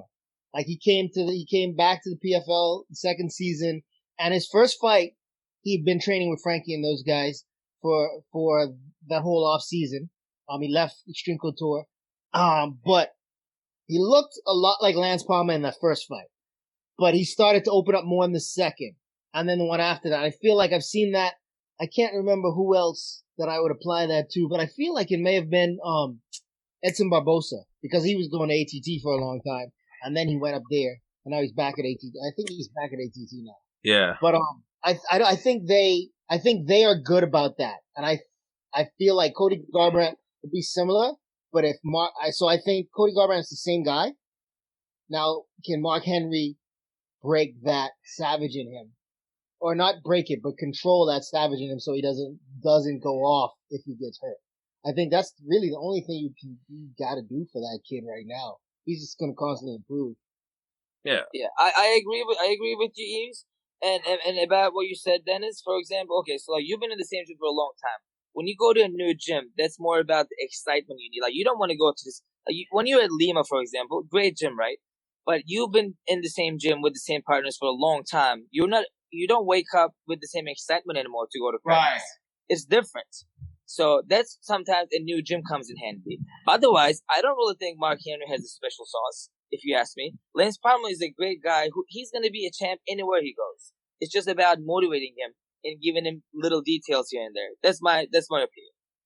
You know, same thing with Cody Garbrandt. And I'm curious to see how his chin is. He took some damage, man. People, look, as a retired fighter too myself, people are really taking these knockouts very lightly. Like, you keep getting knocked out back to back, and all the hours you put in the gym, because we only see them get knocked out. But how about all the hours of sparring you put in the gym? That matters. Yep. It adds up. And you don't hear about that. You don't hear about times. You don't hear about that. Some of these guys spar 4 days a week. Yeah.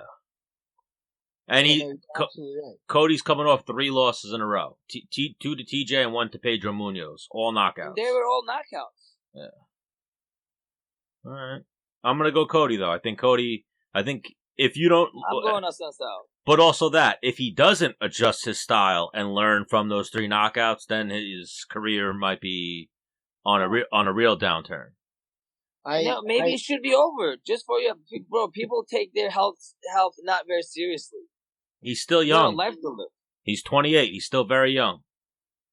Yeah, but you don't feel it now. When's the last time he's fought? He hasn't fought in a while either. Fought when Usman and Woodley fought. He fought last year. He fought Munoz, 2019. So a year for the brain to get unrattled, I think, is more than most people. Hey, CTE don't go away, bro. That shit stays with you when you're dead. Yes, exactly. And we only think, when you have a concussion, you only think when you have that headache, you have a concussion. Every single punch gives you a concussion. You don't have to feel them all. Look, this is the only place I promote right now and I vouch for. I've been personally going to a place called Advanced Hyperbarics. You know, I go stay in the tank for about an hour.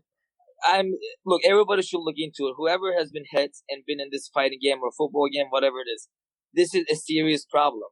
Like, you may not feel it or see it today, but you need to go get your brain checked. It just gets worse.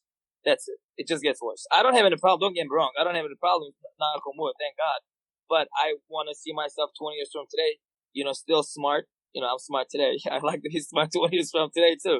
So, I like to take precautions. I don't think this is something people should be taking lightly. Like, Chuck Liddell should have never been licensed to fight. What the fuck? Like Tito? Yeah, no. Are you kidding me? Like, Tito Ortiz is healthy. I see him often in Huntington Beach. He's healthy. He's a workhorse. But what I'm trying to say is, who the hell licensed Chuck Liddell? Who did it? They should have been illegal. That's against the law. Come on.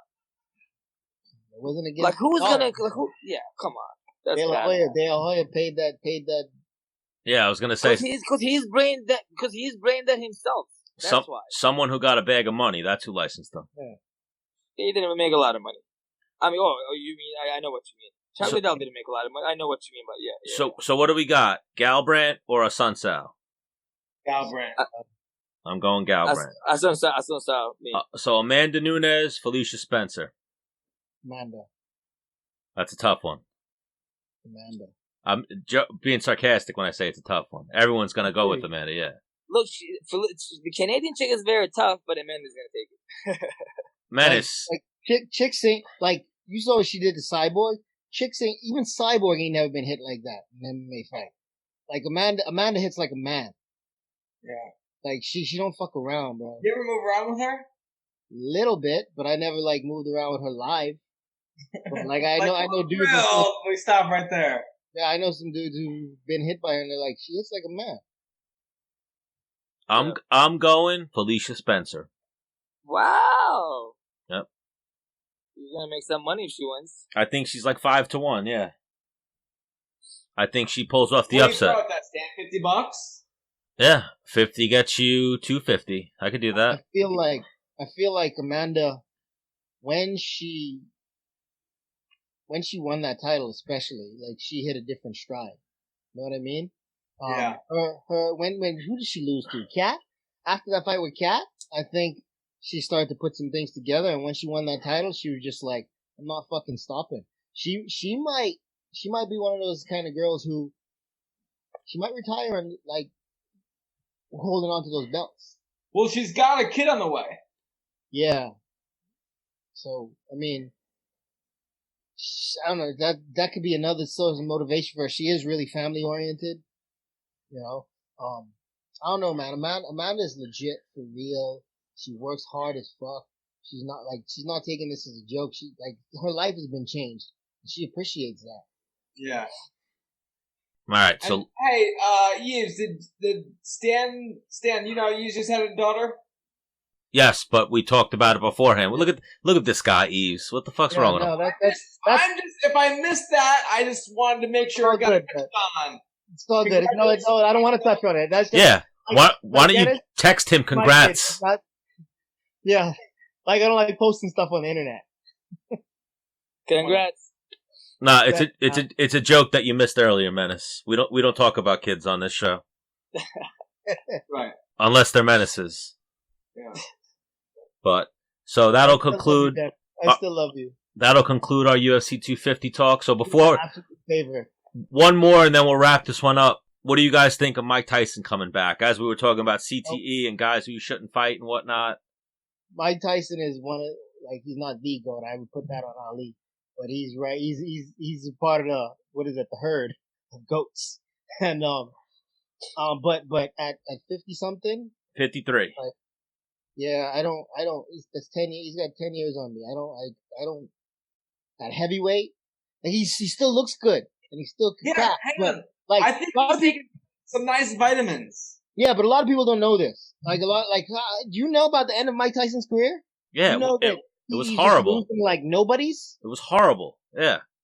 There's no reason for him to come back. Like people don't know about that because of how great he was, and that's what they're gonna remember. But if he comes back now, it's just I don't know. It's just different.